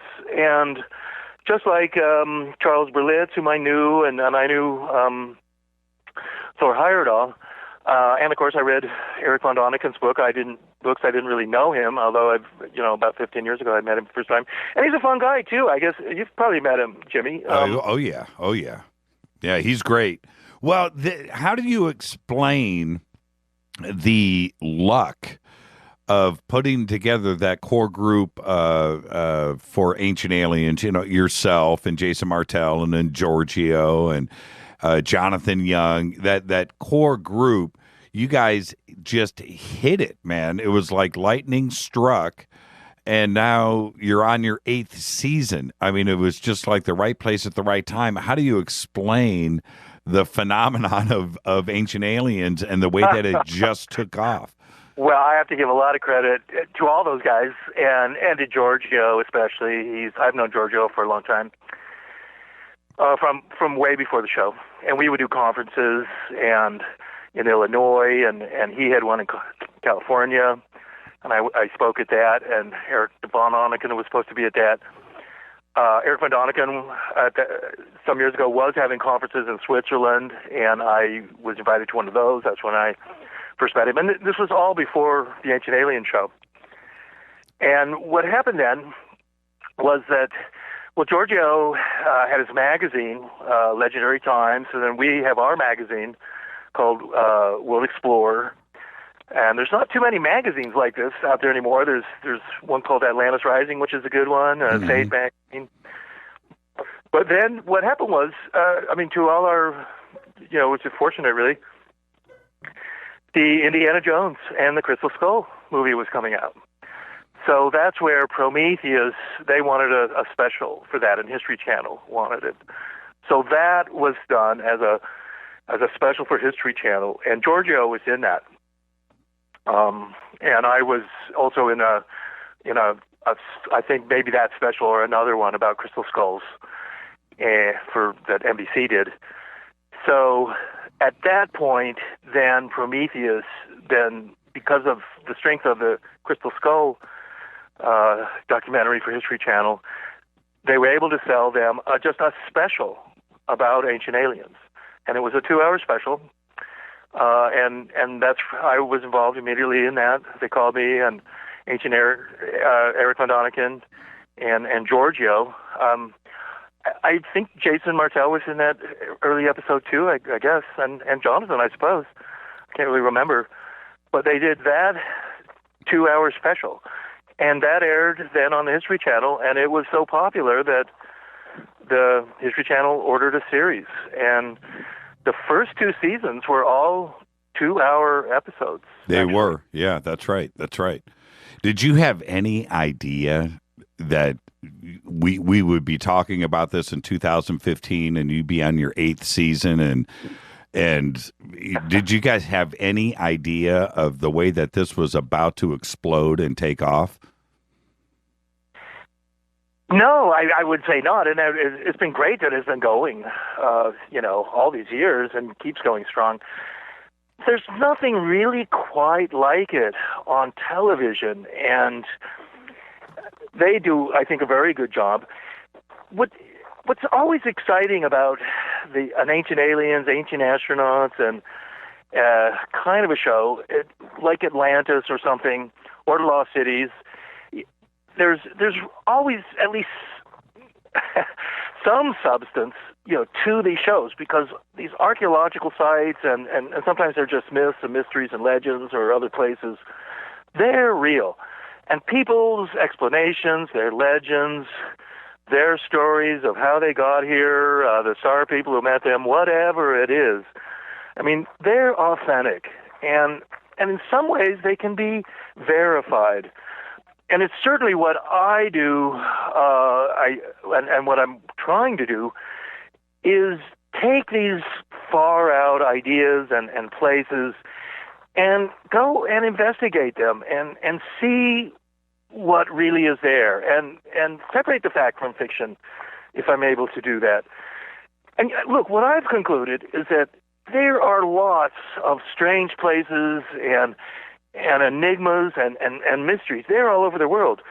But not everything that someone says or some crazy story is really true, and some mysteries are easily solved. But others are genuinely unexplained, and at least not easily explained by, say, the mainstream archaeologists. And I'm interested in what they say, and I have to, and many times they're utterly right in what their explanations of certain sites are. But other times, their explanations are lacking, and in many cases they have no explanation at all. When I went to Karnak in Brittany, and they're in northwest France, to shoot an Ancient Aliens episode, that was like season 5 or 4 or something, and I'd been there before. But before we started shooting, I was talking to the French archaeologist who was in charge of the site. And Karnak is these huge menhirs and just giant rows of stones there's hundreds of them. And they weigh 40 to 100 tons, even more for the really big ones. And there were some obelisks there too that have fallen over and that have broken and whatnot. Some of them go into the water. And I asked her, I said, well, what's your explanation for all this? And she said, well, no, we don't have one. We have none at all. And, and it goes back to like 6,000 BC or something. They don't know who put those stones up. They don't know why. They have no idea. They don't even try to give an explanation. But they're all standing there. It's a big tourist site. And, I hope you go there sometime. Maybe you've been there. Yeah, Karnak is incredible. And you look and there's houses right there. It's like, going through somebody's backyard. And it looks like it just goes on forever. But what you have to ask yourself is just why? I mean, what's the purpose? Yeah, it's like, and when you're there looking at that, you wonder why they would have done all this. And it's a lot of effort, or it would seem to be. I mean, if the French government tried to do that today, it would be just giant, colossal project. So, these kind of things are baffling. It's one of the things, too, with, say, Tiwanaku and Pumapunku that, the mainstream archaeologists don't get. You go there, and they're pouring these metals into these clamps. They have these keystone clamps, and that's one of the things I'm looking at all over the world are these hourglass and double T-shaped metal clamps that are poured into these blocks. And I talk about them to quite an extent in my book, Ancient Technology in Peru and Bolivia, which came out about 4 years ago. My last book was a book called Vimana, which came out about 2 years ago. But those clamps are there in all of these stone blocks at Pumapunku and at Tiwanaku, also at Ollantaytambo, other places around the world too. But say at Tiwanaku, we know that they're pouring molten metals into these cuts. And at the museum there are these molten clamps and things from that. Well, where are they getting that metal? To mainstream archaeologists, they're saying, well, Tiwanaku and Pumapunku, it's some ceremonial center with these giant pyramids and huge blocks of stone and huge buildings, all intricately cut. But really, what's there, what was going on was it was probably a huge metallurgical plant. It was washing ores. It had ovens. It was creating these molten metals. There's tin there, of course, and copper. Then there's silver and gold. The Viracocha god on the sun gate, he's crying tears of gold. They call it the tears of the sun. It's the molten metals that they're creating right there. So a lot of these places are themselves, like Christopher Dunn would say with the Giza power plant, many of these giant buildings are themselves, they're factories. They're, in some, like the Giza power plant, it's a giant energy device. He says it's a maser, in fact, or it was at one point, pumping energy to a satellite, or could have just been providing local energy right into the Giza area. So all these places, something's going on there. When you're doing anything like this with giant blocks, and back to Karnak, yeah, we can't really explain it, but Stonehenge, Teotihuacan, most of these places, something's going on there that's practical. It's a base of some kind, or it's a forgery and metallurgical plant where they're coming out with all this literally gold and silver and copper and bronze and stuff. You brought up a point earlier. I don't want to dance past this, and I think it's one that needs to be discussed, which is it's one thing to be motivated to make arrows or something to go and get food. That's your project every single day, is to get up and feed your family, right? That's your goal every day, is to eat. But yet they were able to somehow motivate large groups to quarry, to move these stones and to build them, instead of going out. Look in Bolivia. When you go down to Bolivia and Peru, these stones, 50 tons, were transported 25, 30, 40, 50 miles. And so there was some other motivation behind the culture to move these stones, instead of feeding, instead of, you know what I mean? Well, they may not have been large groups. You're just assuming that. That's what the mainstream would say, that had to be large groups because because it would take many men to haul these giant stones around. But that's unless it was so stupidly super easy, right? Well, right. I mean, that's what I'm saying. They've got levitation. They've got anti-gravity. They've got machines. They've got big machines. They've got giant saws that can saw blocks of stone like a loaf of bread. I mean, giant blocks of stone.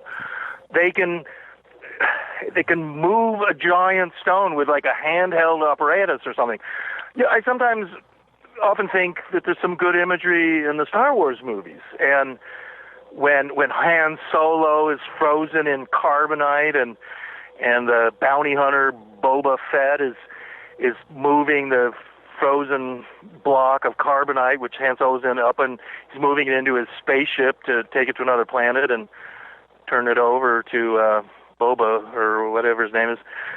But he's pushing this thing up this ramp, and it's the thing, the carbonite frozen block of Han Solo is, no one is carrying it. It's just floating in the air. It's weightless, and he just sort of pushes it in front of him. And it's probable that something like that was being done with these big blocks of granite and basalt and whatnot, is that they had some way of turning these and making these huge blocks weightless so that they maybe hovered in the air even. And then with just a small push of your hand. I mean, a little kid could do it. You just have to push it forward, and it moves to where you want it. And then perhaps you're holding something like a flashlight or tricorder thing in your hand that's putting this out. And it can be a frequency, a vibration. There's a lot of talk about acoustic levitation, and that sound can move objects and make them weightless, and there's a whole kind of thing there called cymatics. Almost everything is space and vibration, and if you can tune into the right vibration, and granite is infused with lots of little small quartz crystals. There's a lot of science here that, in my mind, NASA and the military and other special think tanks, Nikola Tesla's, people who followed up on his work, this is the kind of thing they're looking at. Levitation, anti-gravity, weightlessness, space and vibration, and a lot of things can have to do with geometry and even just particularly with crystals and things. You can infuse them with information. Obelisks are perhaps cut in a special way, and the obelisks themselves are a mystery. There's some kind of tuning fork, and that they were cut and tuned as a solid crystal tower, essentially.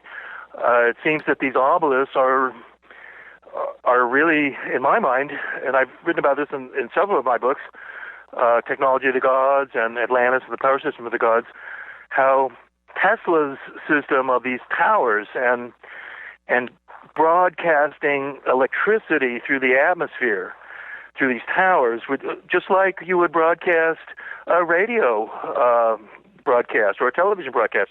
You're sending it out into the ether, in a sense. And what Tesla had in mind was that you could actually broadcast power, electrical power and energy from these towers. And he did experiments in Colorado Springs in 1898, 1899. And then later, he patented these special towers that he designed, and he began building one in Long Island in New York. And he had J.P. Morgan financing him.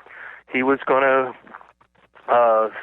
make this tower operational, and then people with it operational, if they had a Tesla J.P. Morgan lamp, they could just put it on a table and turn it on, and you wouldn't have to plug it into like a wall outlet or something like that. And Tesla particularly liked this kind of power, and he would often demonstrate with fluorescent lamps and stuff where he would just hold them in his hands and they would light up and stuff, and he loved that kind of stuff. So he was trying to do that, and this was in the 1920s at this point. But J.P. Morgan didn't want people to have unmetered power. I mean, basically, it was power that was going to be put out by this tower, but it would be free. It would still need like a hydroelectric power plant. What makes electricity that we use today is rotating magnetic fields.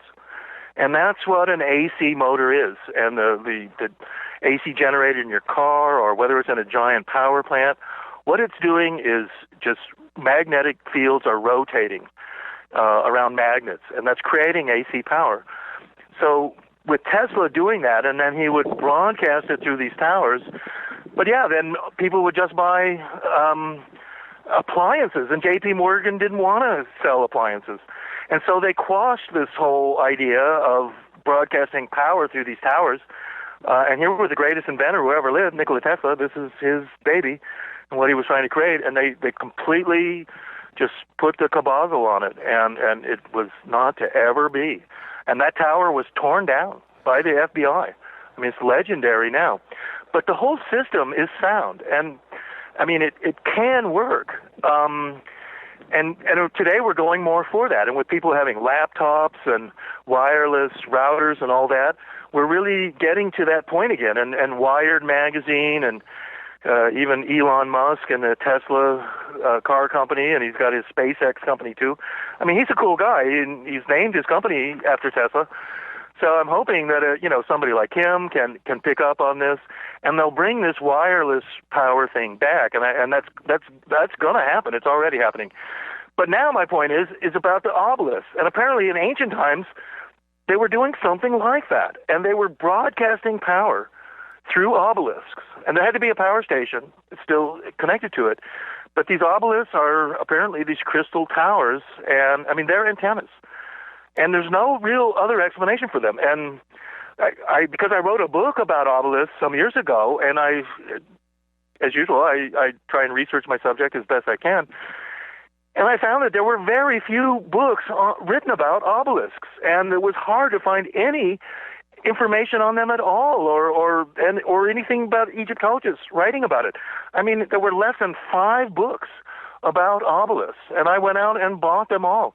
And read them and stuff, and they don't have an explanation for what obelisks are about.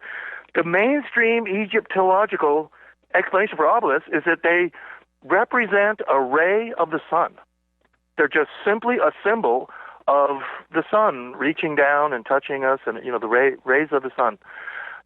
Which is or that it's phallic, it's some phallic. Well, and it's obviously some phallic thing, but they don't even talk about that. But it's like your steeple or the minaret at a mosque. Yeah, it has a very phallic look at it. But that's not their explanation. Their explanation has to do with the sun, and it's a ray of the sun. But the whole thing is these obelisks. They weigh 500 tons. They're giant monolithic pieces of granite. To quarry that and then lift it out of the quarry and then move it into place and then to erect it is a monumental task, all for no real reason.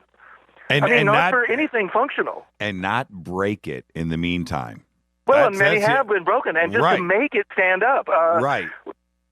The Nova, there's one documentary that was done in the late 90s by Nova, and you can catch it on YouTube or something. And Mark Lerner, who's a well-known American Egyptologist who lives in Egypt and a buddy of Zayawat's, he's in that episode, and it's about obelisks, and in it, they try to solve the mystery of how they erected obelisks, and they think that they built some cage around it, and they have a small obelisk, and then they kind of maneuvered it and make it all stand up, and in the documentary, they can't do it. Right. They're unable to do it. And then at the very end, they go to a guy in Massachusetts who has this interesting idea of how they created a big pit with sand in it, and then they gradually stood the obelisk up in this pit of sand. But let me tell you, going to Egypt, and many obelisks are still standing there after over 3,000 or 4,000 years. These giant obelisks, they're still standing there, and there's several in Karnak. There's some in the Giza area too. They're still standing there, and they're on level ground. And in fact, giant temples, are built around them. It's how they were erected and even what they're for. It's Egyptologists can't really explain it. And then, of course, in that same area is where you have at Dendera these famous wall paintings and frescoes of these electric devices. And I talked there on the cover of my book, Technology of the Gods and stuff. But yeah, they had electric devices back there, and even they're depicted on walls of Egyptian temples. Have you been asked, speaking of Orthodox academia, have you been asked to speak at colleges? Well, occasionally, and even the Smithsonian Institution wanted to have me talk there at one point. I don't do very many kind of speaking gigs. I do some, but I'm traveling all over the world a lot, and it's difficult for me to actually make sort of important dates in the future. But why do you? I'm never sure I'm going to be actually, or what I'm doing. So. But why do you think it is that you should be, you and Jason and the crew? You guys should be speaking at every college on planet Earth. And there's a reason why not. Why don't you tell me why not? Well, look, I mean, I think it's a bunch of reasons. First of all, I think college kids all over the world, and particularly when they get out and see things, and they're a little more worldly than their professors and open-minded, perhaps. And even the way that you're trained, just watching Star Trek and science fiction movies and stuff makes you maybe think in a different way. So the students there, I think, are pretty open-minded. The problem is with professors and then the people who are running these schools, they're caught in the past and in their own history books that they've written. And as you get older, too, it's harder for people who I think are older and are professors to suddenly change their minds about things and look at everything completely differently. I mean, people from our generation, Jimmy, back when you took LSD or something, and suddenly, it changed your perspective, and you saw everything kind of differently. And psychedelic drugs do that. They're saying now ayahuasca is popular that way, where you go and have that. So you need some kind of a revelation. I've also found that, I mean, one of my great advantages of traveling around and of course, loving all this stuff is that I am free to travel. I'm free to go to these places. I earn enough money that I can afford to just take off and fly to remote places every once in a while and check things out and go there and see all the museums and do all these things. But I'm always surprised at how little these other experts and archaeologists travel. They talk about places they haven't been to. And what's kind of worse is that with Egyptology and archaeology in general, like the Mayanists are like this as well, you're a specialist in what you've learned. So you know so much about ancient Egypt, or you know so much about ancient China, or you know so much about the Mayans, but you don't have a broader schooling in all of those places.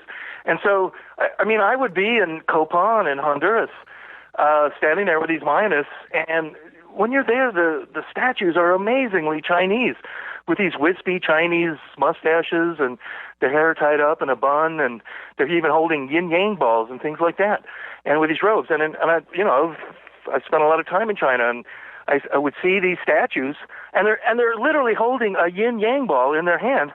And to me, I'm thinking like, wow, this is so Chinese. If a statue was in China, people would think it was a Chinese statue. But then I asked the archaeologists who was right there about any similarities, and they don't see any similarities to Chinese art and dress or anything like that. And the reason why is because they don't know anything about Chinese art or archaeology. They've never been there. They didn't study that. They studied Mayan art. They studied all the Mayan stuff. So they can't compare it to these other places. Well, I'm a specialist. I know about Mayan stuff. And that is the thing. When you start traveling around the world and seeing things, you see how similar all of these civilizations are. And their iconography, their symbols, special things that they do, and even building techniques. And that's a lot of the building techniques is what I write about in my book, ancient technology in Peru and Bolivia. Well, you gotta admit that there are professors now in waves around the world that their students are coming in, listening to them talk about whatever, the construction of the pyramids or the Pyramid of the Sun of Mexico City or whatever. And but on Ancient Aliens, you know what I mean? This other mindset, this other paradigm is coming into play now. And at some point, it's kind of the Ancient Aliens is like the extreme, for those guys, where this is like the far extreme, where they don't even want to believe in ancient civilizations, crossing oceans and Chinese, coming to America or something like that. Yeah, so. Yeah, but there's a whole nother generation now coming up that, like you said, totally open-minded, totally questioning what is in textbooks, and they have the internet in front of them. They have people like you and Jason and other researchers out there, and you can go far and wide. You can go to Carmen Bolter, Graham Hancock, Boval. You can go to all of these different researchers that they are exposed to now, and they can go and research themselves, and they go sit in class and they're rolling their eyes. They're like, I'm not buying this anymore. And that next generation is coming. And at some point, they're going to have to throw in the towel and start to look at other aspects of our distant past. Yeah, right. And that is coming. And ultimately, the professors, in fact, the whole term fuddy-duddy was coined in the early 50s by an American archaeologist who was criticizing the whole out of Asia, that everybody had to walk across the Bering Strait, and which was basically in the early 50s that was solidified, as that's how everyone came to the Americas. And it was a archaeologist named Gladwin, and he wrote a book called Men Out of Asia, and that book was filled with it was a book about archaeology, and it had cartoons and stuff. But he coined the term in that book, fuddy-duddy, of all these professors who insisted that people, couldn't cross oceans in boats, and everybody had to walk across land bridges and things like that. And in fact, part of the problem is, and again, it's an advantage that, say, somebody like I have, or Eric von Doniken, for that matter, is that we're not tied to some university, and our income and future income and even prestige or something is not about being some university professor and having tenure and somehow retiring and writing textbooks. No, we're completely independent of that, and we don't care what those people think. But if you're in the university system, that's a problem for you. And I have seen this happen where I knew a university professor from Texas, and he was an archaeology professor. And then in the 70s, he got very interested in the Bimini Road, and he went out there and he did he wrote a book about it. He was probably on TV, the In Search Of show. He wrote a book called Stones of Atlantis, and he more or less endorsed the idea that these were authentically underwater stones from some ancient civilization before the Ice Age. Maybe we could call it Atlantis, blah, blah, blah. And what happened to him was, the university made sure that he was fired. They drummed him out. They made sure he did not get another job at any other university. He was finished when I met him in the mid-'80s. He was in Los Angeles managing an apartment building, and he was very bitter about the whole thing. And that, within the university system, he had basically been stripped of all his ranks and kicked out. And they made sure that he could not get a job anywhere else. So that's what it's like out there. I'm going to ask you a couple of quick questions as we head in to the top of the hour and take a break. How old do you think the Giza Plateau actually is? 3,500 BC, out of the question. That's my opinion. But how old do you think they are? Do you think they're 50,000 years old, 20,000? I know you've thought about it a lot. Well, one thing about those structures there, they're built to last, and the Great Pyramid is a good example. Although they've tried to dismantle them as much as they could, that was mainly done by the Arabs, and a lot of the facing stones are taken. But the Egyptians in general, and whoever built the Great Pyramid, and the other pyramids there are actually just as impressive, practically.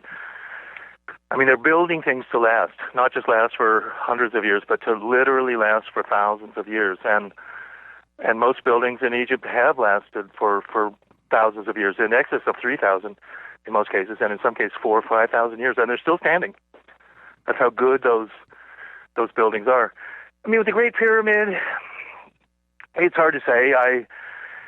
You would think it's over 10,000 years old, coming from some earlier civilization that sort of the time of Atlantis.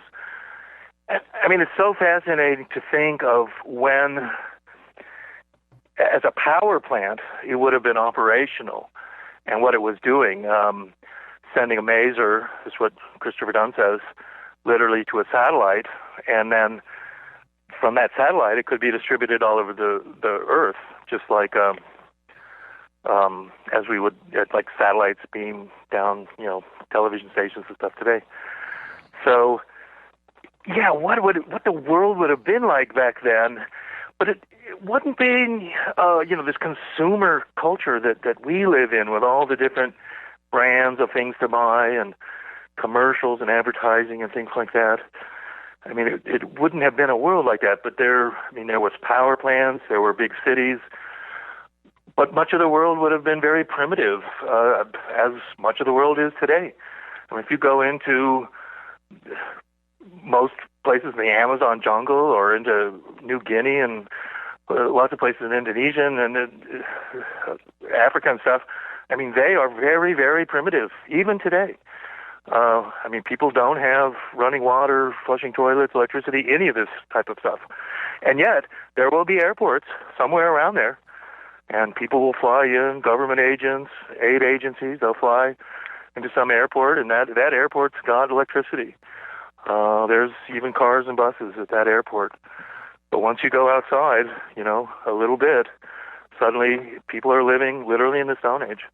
Yeah, that's an interesting point. I hadn't quite looked at it that way, but yeah, that's an interesting point. And the other, and you just touched upon this, we look at the Giza Plateau today, and it hasn't changed. It hasn't changed in 2,000 years.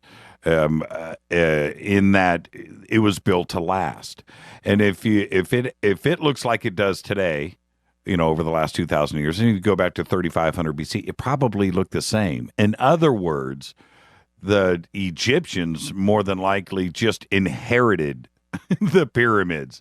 They were just there when that culture started to rise at 3,500 BC. I think they inherited it. And there's a reason why there's no hieroglyphs. If David, if you built a Great Pyramid, don't you think you would have carved your name in it somewhere? Well, if it was a tomb for a pharaoh, you would think that, yeah, his name would be there somewhere, and it's not. And in fact, most tombs in Egypt, none of them are in pyramids, are, they have the Book of the Dead and all kinds of Egyptian hieroglyphs, painted all of them. No Egyptian mummy was ever found in a pyramid in Egypt, ever. But we found lots of Egyptian mummies. They're found in rock-cut vaults, like the Valley of the Kings and stuff, deep underground. Yeah, that's right. Yeah, I mean, most kings in Egypt and pharaohs, they know where they were found, and it wasn't in any pyramid. When you see that, pyramids were used as tombs, like in Mexico and the Mayans. I mean, some pyramids were tombs. Not in Egypt, though, it doesn't seem like. When you see the Pyramid of the Sun in Mexico City and the similarities with the Great Pyramid, is that coincidence? Well, that is a huge pyramid complex. They look a little bit differently on the step pyramids. The largest pyramid by volume, supposedly, is the pyramid in China, which is they think might be the tomb of Qi Huangdi, the famous emperor who built the Great Wall and ordered every book in China destroyed, by the way. Right.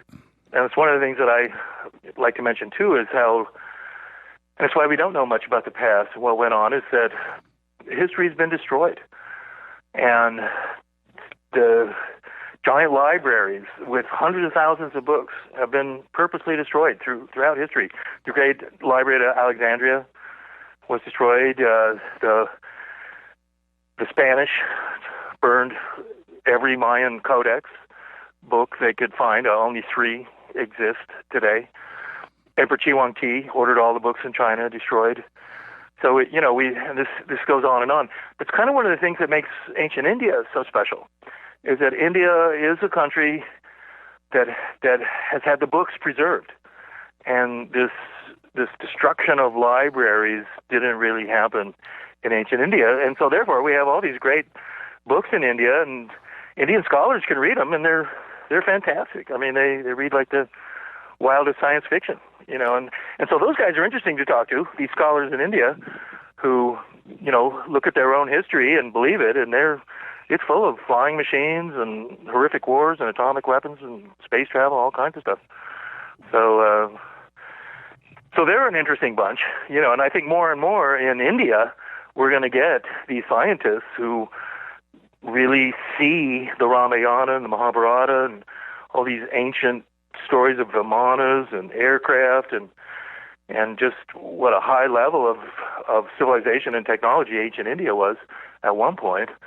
And, and then they'll believe it, because right now, the mainstream Western historians are saying, oh, no, none of that stuff ever happened in your history. I mean, that's just wild fantasy. You were a bunch of just kind of primitive people, farming, along the Ganges or something, but you didn't ever do anything special or all that interesting. And, and so today, Indian historians are going to go, no, we did all this amazing stuff. Here's the books. And what people want, too, and what Mark Lerner once said at a conference I was at, the Egyptologist who was skeptical, he said, well, I'm looking for the Atlantean Mercedes in the desert, but I can't find it. It's just not there. And so, I can't believe in Atlantis or these ancient civilizations, and this is before Göbekli Tepe had been discovered. Oh, all those guys can do a drip. Yeah, shot. They just did. Yeah. So he's saying anyway. So how they're going to do all that, or all these ancient civilizations, and anyway. Yeah, let's. We're up against a break here at the top of the hour. When we come back, I want to talk about Africa, and you've got to share your story about Idi Amin and what went down in Uganda. And then also, I used to live down in Panama, Central America, in the Canal Zone, and I was able to visit some Mayan stuff that was down there. And there were, talks about when I lived there about the Olmecs. And another thing that is just kind of like throughout history has been a little bit ignored. And I know you've done all of your research down there about that too. So I'd like to talk about that when we come back. And that's it. I got to click some buttons here. This is Fade to Black. I'm your host, Jimmy Church. Tonight, David Hatcher Childress. And we are covering it all tonight. We'll be back right after this. Stay with us, David. We'll be right back.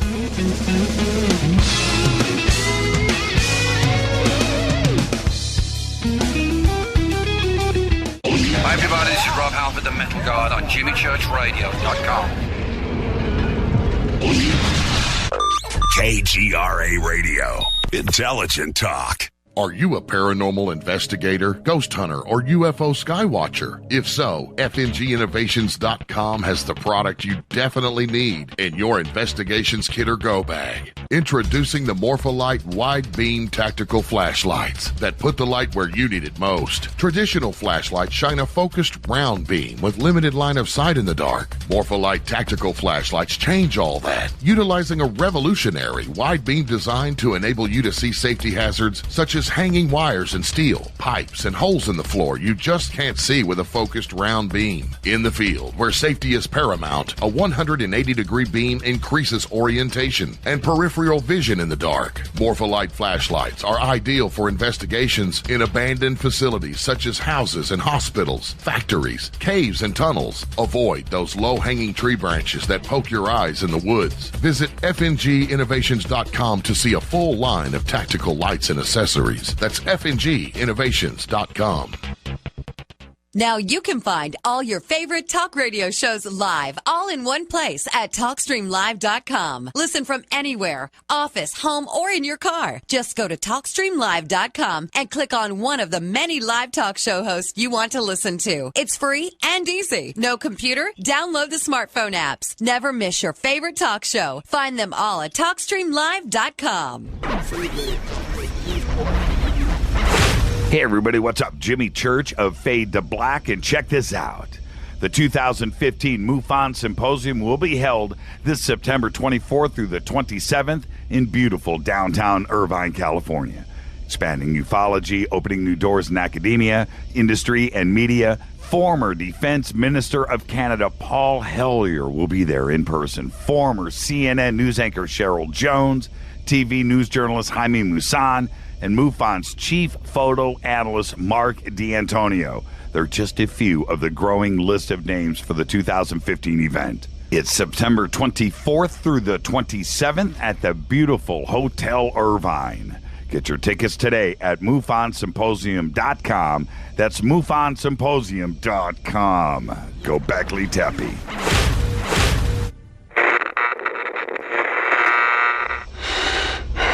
You want to know a secret?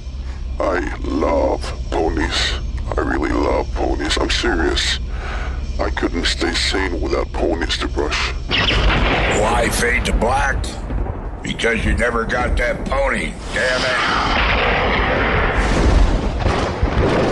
it. This is Fade to Black with Jimmy Church on the Game Changer Radio Network and KGRA, the Global Radio Alliance.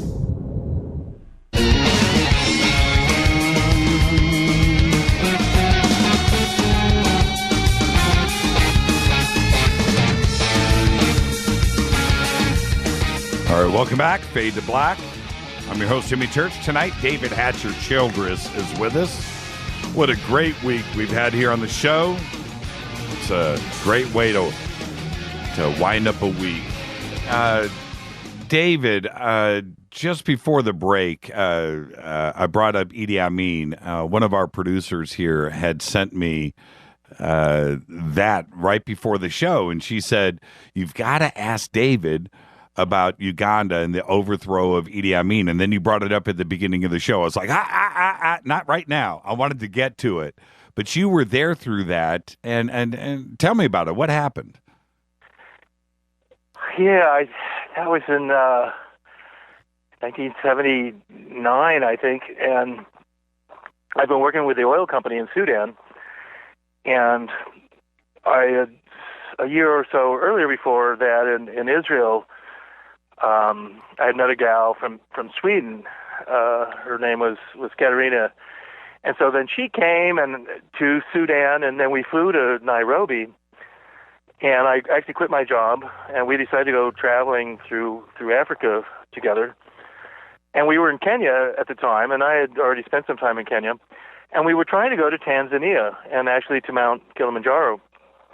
But at that time, Kenya and Tanzania had closed their borders, and Kenya had largely, or Tanzania had done it because most of the really good game lodges are in Kenya, but the good game parks are really in Tanzania, like Ngorongoro Crater and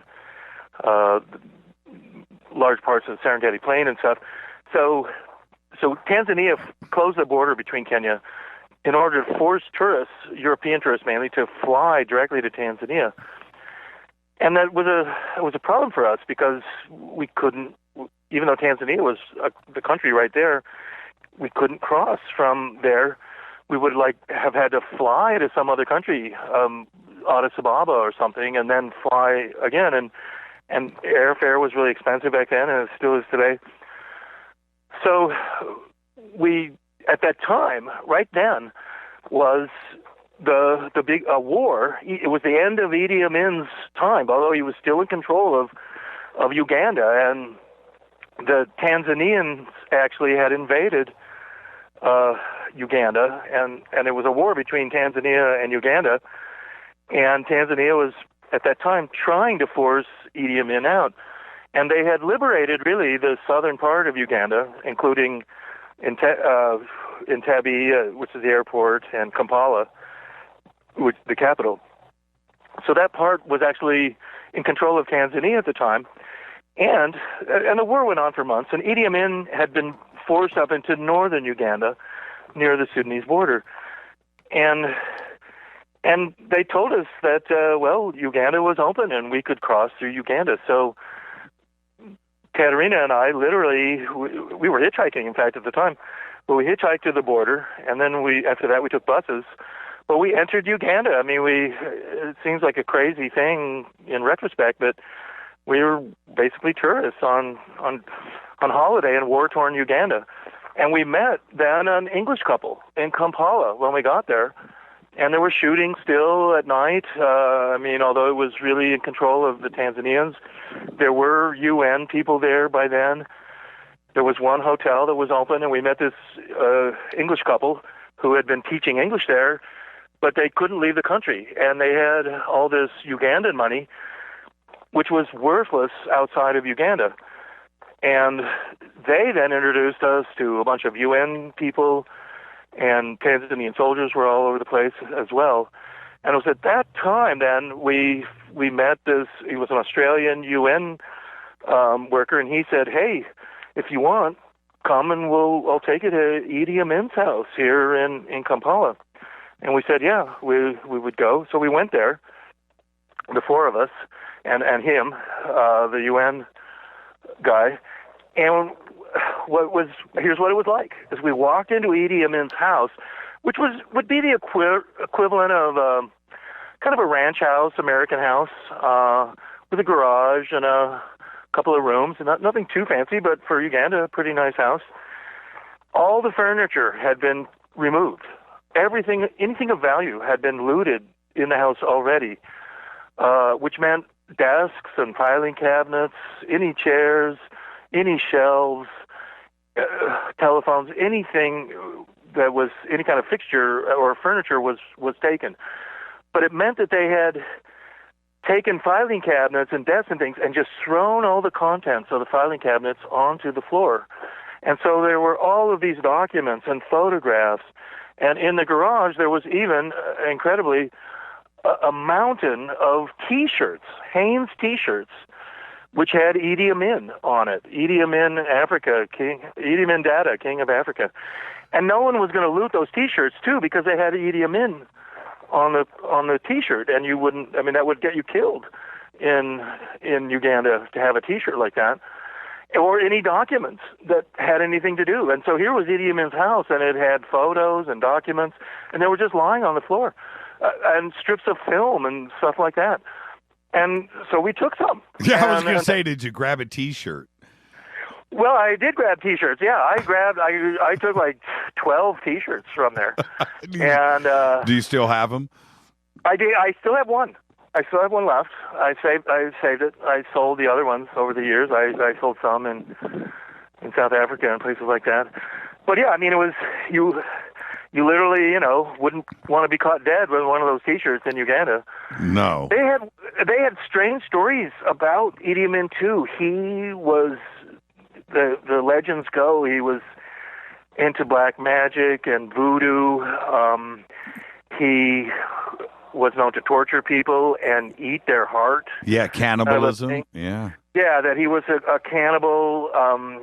They had a belief with him too during that time, and we were told it there, that he was kind of indestructible, and that there had been all these attempts to kill him, and that he, kind of like Hitler or something, he would miraculously escape these many assassination attempts on him, including one story that he was driving back from Entebbe, which is the airport, and then he would be driving north to Kampala, and the Tanzanians had was fighting the Tanzanians, and that he was driving an open Land Rover with soldiers in the back, and a mortar landed in the back of this Land Rover and killed everybody except him. Wow. And that he survived it, and then so he had this somehow black magic charm around him that kept him alive, and he did escape all that. He the war went on even at the time we were in Uganda. He was in the northern part, but he then left, and in fact he went to Libya, where Gaddafi actually flew him up there in some kind of rescue mission, got him. Meanwhile, Uganda, he had lost it. He stayed in Libya for a little while, and then he went to Saudi Arabia. And Idi Amin lived for, a decade or so in Saudi Arabia as a guest of the Saudi Arabian government, and he did eventually die there. He's dead now. Did you grab any documents? Yeah, I did. I grabbed some documents, and some of them said top secret and State Department of Uganda. I looked for documents that he had signed and things like that. Later, because I was carrying those with me in Africa, in Zambia, and I detail all this in my book, Lost Cities and Ancient Mysteries of African Arabia, but because I was near Victoria Falls, and I was, a young kid with blonde hair and just T-shirt and jeans and stuff, and at that time they were having a war with Rhodesia. And so I was picked up by police who thought I was some Rhodesian spy or something, and they searched me. And in that search, they found these documents and the Idi Amin T-shirts, and they accused me of being some kind of spy for Idi Amin, and I was going to prison and all that. I was grilled by this detective with a big light in my face and all that, and I showed him my passport, and I fortunately the detective was a fairly smart guy, and I just explained to him. I said, look, what is being a spy for Idi Amin?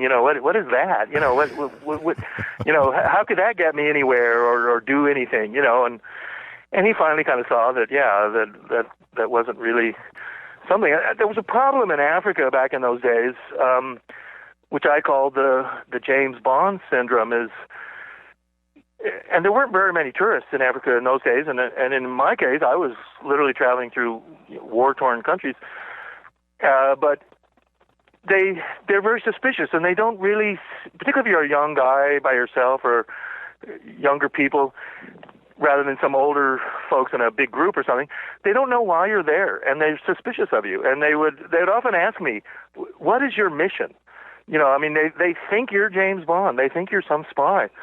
And I would explain to them. I would say, "Look, I'm just here to, I like to travel around the world. I want to see your country. I'm interested in it."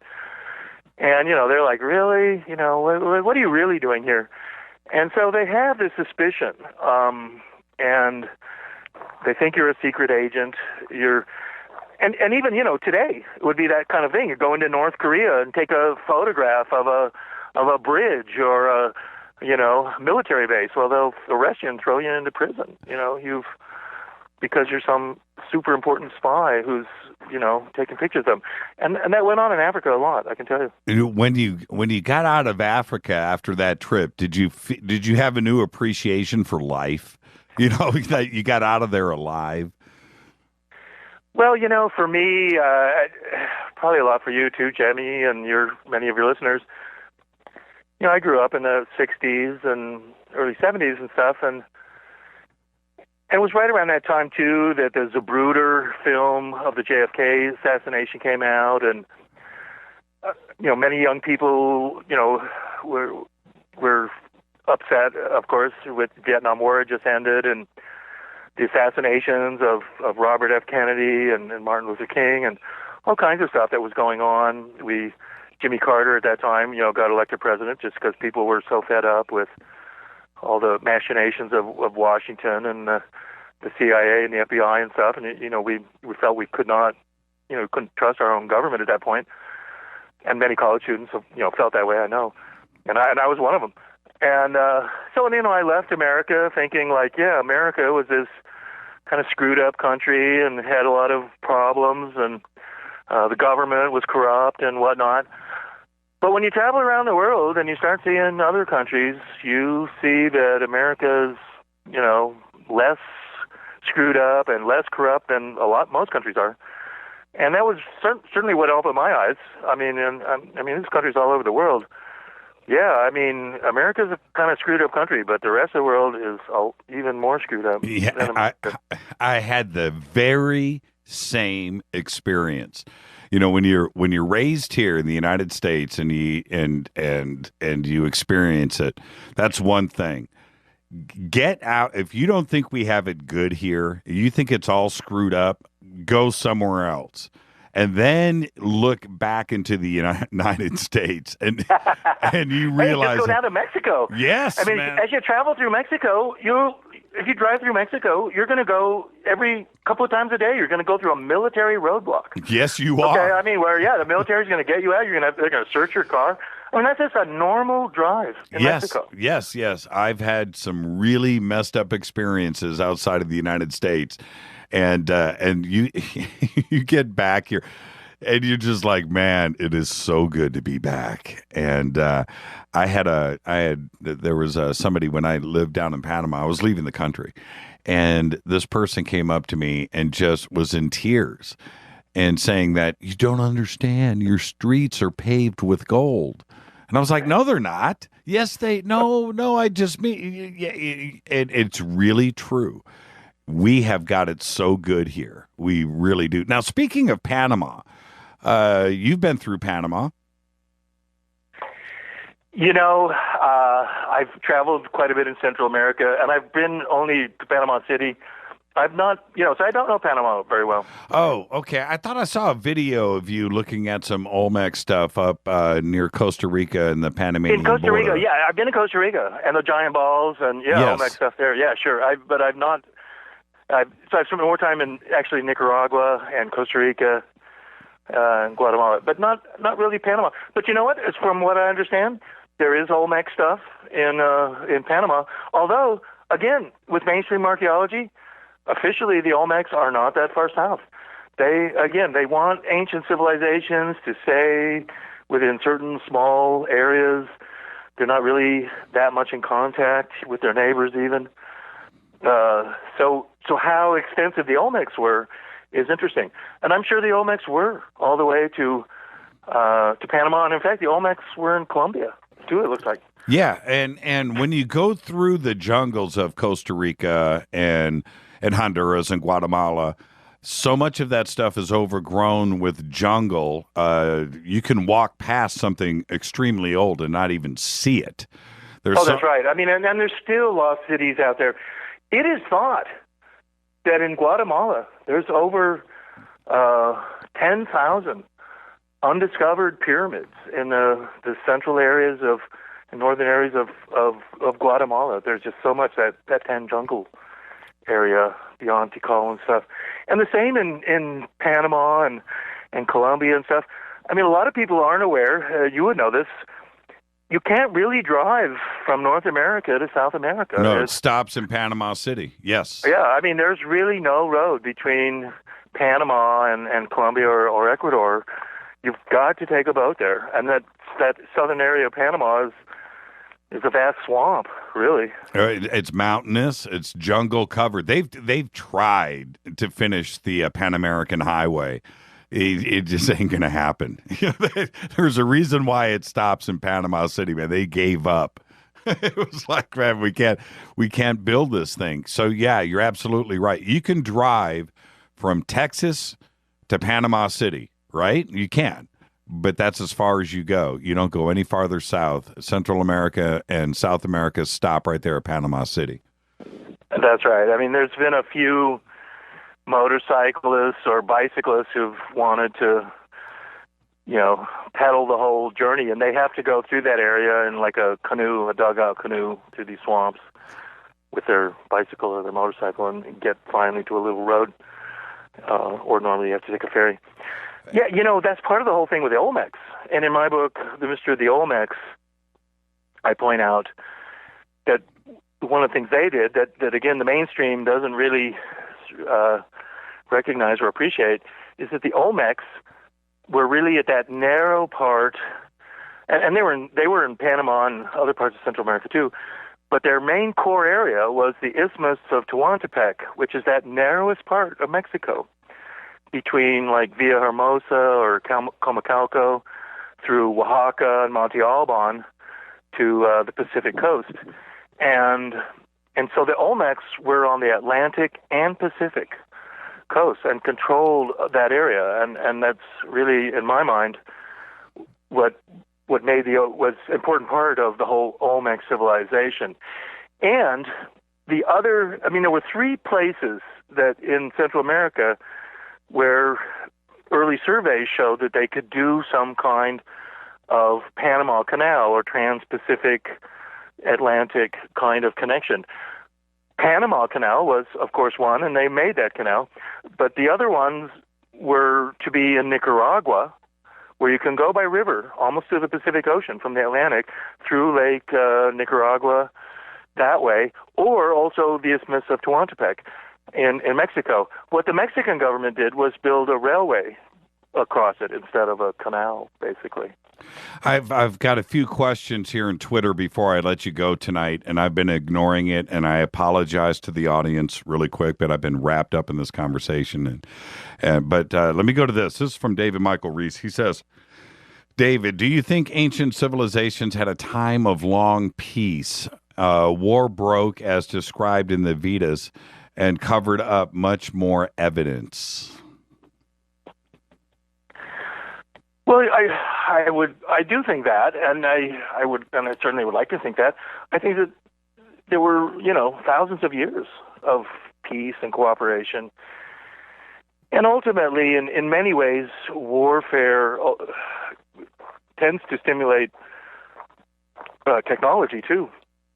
And so much of the technology that we have today, particularly aerospace-type technology and submarine stuff as well, was driven really by World War II and all these countries going to war and spending their resources on space and aerospace and submarine technology and stuff like that. But I would think that, there were long periods of time where there wasn't warfare at all. And I really don't believe that the world has ever been developed to the point that it is today with so many civilizations and particularly with electricity so available all over the world and even radio and television at this point. What the ancient world was like and in ancient Vedic time too, I don't know. It's difficult to imagine. Something like a Buck Rogers or Star Wars movie and combined with some Conan, movie as well. I don't know. And again, giant animals and even, huge snakes and war elephants, all this stuff. And, think of today too. Even though we have aircraft and spaceships, most cargo and transport between, countries is still done by ship. And, so even though you've got airships and stuff, the navies and ports are, always going to be important, and just as they are today. Okay, these are, I'm going to try to get in as much of these as possible. Ask David if Göbekli Tepe is the cradle of civilization, in reference to Noah's Ark was recorded in one of the stone pillars at Göbekli Tepe. Well, I would not think it is the cradle of civilization. And, Noah's Ark, that story of Noah's Ark is one of a civilization that precedes us. And it's one of the things they say, too, that there's been more books written about Atlantis than any other subject that's ever been written about, except, perhaps, the Bible as subject. And the Bible itself, it also talks about Atlantis, because when you're talking about the flood and whenever you have this thing about the flood and cataclysms and destruction of Atlantis, you're talking about a world before our own. And that's a world of also civilization, of cities and ports and roads and even airports and things, and boats and all that. So, the cradle of civilization is, in my mind, somewhere in the Pacific. It's probably underwater. And in the Far East, their stories is that we are really from some underwater lost continent that's either in the Pacific or in the Indian Ocean, like between India and Australia. That's what like the Tamils believe and stuff. Right. Now I'm from Illinois, and so are you. And the stories about an underwater Stonehenge in Lake Michigan. What do you think about that? Yeah, sure. No, there's underwater stuff in Lake Michigan. I've seen news articles. In fact, one of the upcoming episodes of Ancient Aliens has like a Stonehenge thing that's in it. It's also in Lake Michigan, way up in the Michigan part. And even years ago, Chicago TV, back in the late 80s, had a whole story of this with underwater footage and stuff. This Stonehenge that was underwater. It was like I'm looking at it here. They're incredible pictures, no doubt. Now, before I let you go, I ask every guest, and somebody's just reminded me here to do this with you. What's your favorite band? My favorite band. Yeah. You know, I like music a lot, and I've got a big record collection. It's hard to say a favorite band. Well, you've got a Desert Island Disc, man. What is it? Well, look, I'm a guy who grew up on kind of American country rock from the 60s and 70s. You know, of course, I love the Beatles and but I grew up on really the Byrds and Crosby, Stills, and Nash, and the Eagles, and Allman Brothers, and all that. Tom Petty is kind of a successor to all that, and I like a lot of music. I like reggae, and I really enjoy African music and sitar pop. I have a lot of unusual kind of sitar pop stuff that comes out of England usually. And a lot of Beatles songs have the sitar and whatnot in it. I always pay always attention to any song that has an electric sitar as part of it. That's interesting, and I can see that too. I can see that. Now, we just had Christopher O'Brien on the show, and Ron James too as well, and they were talking about and what looking forward to this Grand Canyon expedition that you guys are going to go and kick off with next month. Are you excited about that? Oh yeah, that'll be fun. Yeah, and we did that a couple of years ago, and with our buddy from Zuni, Clifford Mahooty. Right. He was part of it. Hopefully he'll be on this trip too. Oh, it's always good to go out on some adventure, and there's plenty of adventures right here in the United States. People should just stop listening to the radio and then get out there on the road. I got to thank you so much. I had such a great time tonight. We left so much stuff on the table. I know that this will be part one. I can't wait to get you back for part two, and maybe I'll see you out at Travis Walton's Skyfire Summit, and I'm looking forward to that. Oh, that'll be great. I'll be there for that, and I hope you listeners will check out our magazine, World Explorer, at wexclub.com. We're a club, we're a magazine. It's a slick, fun magazine with humor and Gobekli Tepe is in it, and Atlantis and Ancient Aliens and all this kind of cool stuff. And this is what's so great about your show and Ancient Aliens and Coast to Coast and everything. It's that, these things are important, and people who are interested in this stuff and listen to your show, they're smart. I mean, you can't really be interested in anomalies and the unexplained if you don't know, the mainstream stuff. So, just, once you get a little bit above the curve, you start asking questions and wondering, whether the experts that you see on TV really have all the answers. And so people will turn to shows like yours. You sound like you should be hosting this show. You're preaching to the choir right now. That's exactly what we talk about every single night. That's right. Well, your listeners, they're cut above the average Joe. And they appreciate that, and they've already tweeted out a few times tonight that you are officially an honorary Fade or Not here on Fade to Black. Thank you so much, David. Hey, it's been great to be on the show, Jimmy. Thanks. And I'll talk to you soon. David Hatcher Childress, everybody. Thank you so much.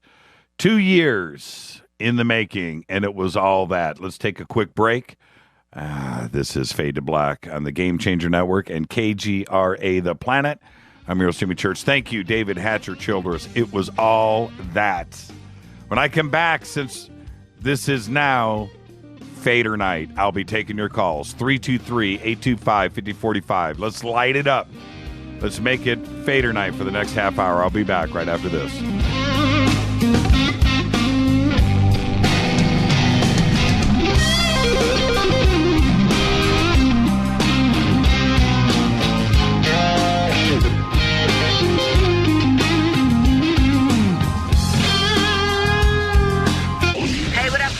Vivica Fox here, and you are listening to my boy, Jimmy Church, on JimmyChurchRadio.com.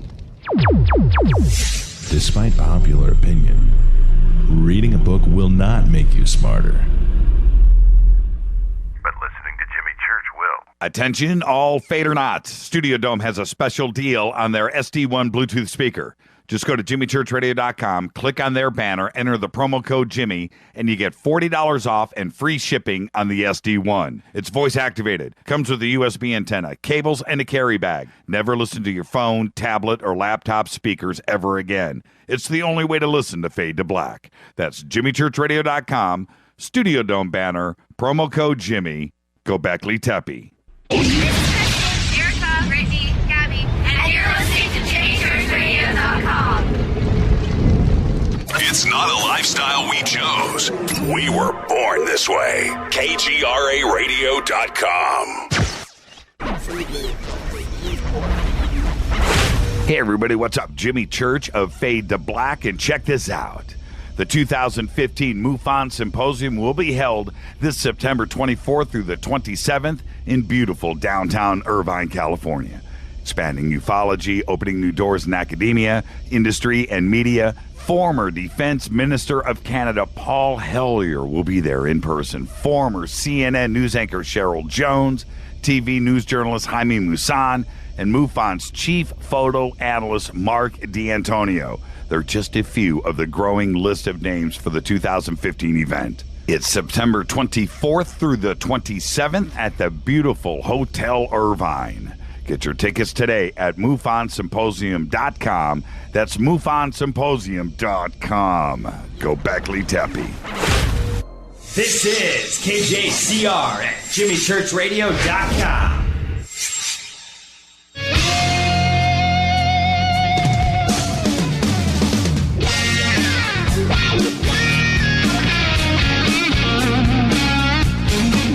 All right, welcome back. Fade to Black, the Thursday edition. Thank you, David Hatcher Childress. Absolutely amazing conversation. Phone lines are open. 323-825-5045. Let's do Fader Night now. Phone lines are open. 323-825-5045. Also, and I thought about this right before the show tonight, if I was going to be able to get to some phone calls tonight. I am backed up on books. I have got a ton of books here. First-time callers tonight are going to get an autographed book from somebody, and they're all good. They're all killer. And I'm looking in front of me here in the bunker, and oh, man, I've got to have 30 or 40 books here stacked up in front of me. First-time callers, 323-825-5045. Little reward for canceling Fader Night tonight. So let's do it now. And now, this week on the show, some of the things that we can talk about, one of them I'm going to cover here in just a second. But we had Jennifer Batten on the show on Monday, Michael Jackson's guitar player, here. And what a show that was. And I want to know from you. I haven't taken calls all week. It's been such a busy week. Jennifer Batten on Monday. We had Vahan Setyan on Tuesday, Rewriting History, Göbekli Tepe, the Armenian Plateau, Kara Hunj, the Armenian culture, and what it means to us all. We did that on Tuesday night. And by the way, it is the email and everything that has come off of that show. That was a historical show on Tuesday. Would like to talk about that. Last night, Larry Holcomb on the show and his new book, Presidents and UFOs, The Secret History from FDR to Obama. Last night, that was an incredible show. And at the end of the show last night, I wanted to drive this home, and I was watching this on Twitter and also on Facebook and a couple of emails. The significance of no Roswell between 1947 and 1980. It's not there. In ufology, it's not there. Any research, no, there was no reference to Roswell. There was a big gap there. I did see somebody tweet out, and thank you for that, a couple of shows, links to Long John Nebel, The Party Line. Go and listen to any of those shows. There's no mention to Roswell anywhere. There's a big gap in history. That squashing, that disinfo campaign was successful by the governments. And then we have tonight, David Hatcher Childress. What a great show. So, phone lines are open, 323-825-5045. The junk drawer is open. So let's do this. Now, today, I wanted to talk about this. One of the big news that hit today in mainstream media was that Stephen Hawking has finally solved the mystery of black holes. Now that was the headline that was spit out by everybody. And so I'm all excited, right? He's got this new conference that he's at, that he's putting on. And I read through all of the different announcements that were out there. And when you go and you have that kind of statement, right? Stephen Hawking finally solved the mystery of black holes. I read through everything. And all that it was said was that he made this statement that the information left behind from something that was passing through a black hole and torn apart and was destroyed as well, that information was left behind on the edge of the event horizon. And I was just like, so? That's not the mystery of the black holes being solved. You know, what... How are we reassembled? How do we, what comes out on the other side? But there was no paper published, no explanation, no mathematics, just a statement. The statement that I just said to you was what was released today. And I thought to myself, I could have said that. And I'm no Hawking. Let's go to the phones. Hi, you're live on Fade to Black. Who's calling? Well, it's a spontaneous call from the Rev. The Rev? Reverend Miller. How are you, man? I was going to say it, but I wanted to hear you say it. How are you tonight? I'm doing okay. I told Les earlier today, well, Shaw was right, man. About 2 weeks ago, I got the boot. My wife and I split up. Oh, really? Yeah. Shaw was right. Really? Yeah. Interesting. And what Ed is referring to is when we had Shaw on, the Good Witch, Shaw. Was that Halloween last year? Was that when we had her on? Yeah, last year. And last year, I asked her if it was good. We were just celebrating our first year where we were going to have more, and she said she couldn't see anymore. Wow. And about 2 weeks ago. And did you think, Ed, when she said that to you, which was almost a year ago, when she said that to you a year ago, you didn't believe it, right? Your mindset wasn't there. I didn't want to believe it. Right. But I did sense something in her. And it was just that... Wow. Her and I, we just got, my wife and I, we just lost touch. And it's the communication that was important. And, Right. Well, I'm sorry for that, but, yeah. As they always say, one door closes, another one opens, right? That's. Oh, yeah. That's. Oh, yeah, I'm up in Montana now. Well, did you have you reached out to Shaw to tell her? No, I haven't talked to her yet. I haven't talked to. Like I said, I just talked to Les earlier today. I sent him a text. Well, remember what Shaw said last year? She said that she wanted to hear from everybody a year from now to see. But she was pretty. The thing is about Shaw, and for the audience that doesn't know what we're talking about, Ed, Shaw is. I don't want to say, well, she calls herself the Good Witch, but she does readings.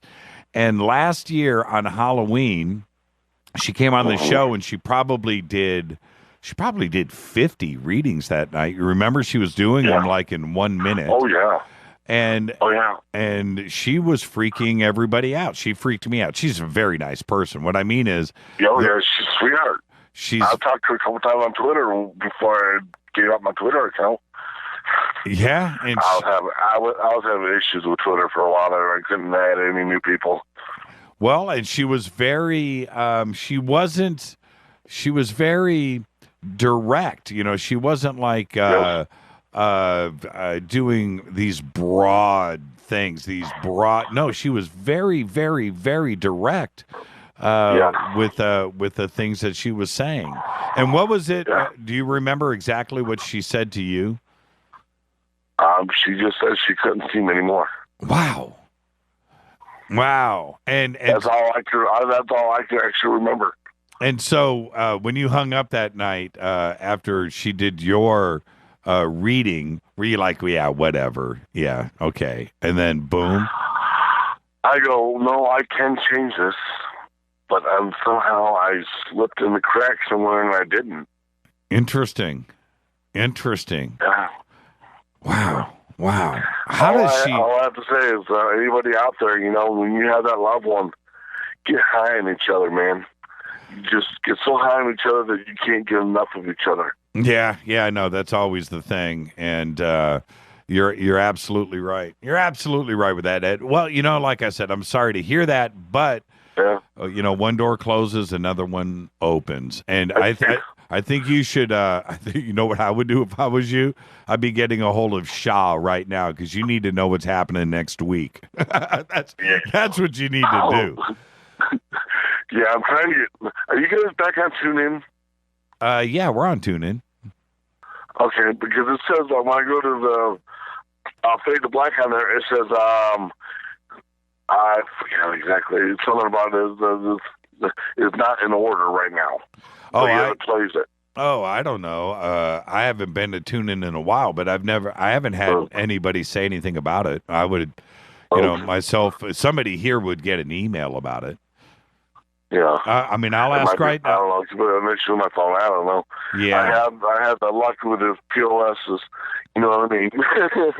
Well, I just wanted to send you a random call and let you know I'm okay. Yeah, right on, Ed. I'm thinking about you guys.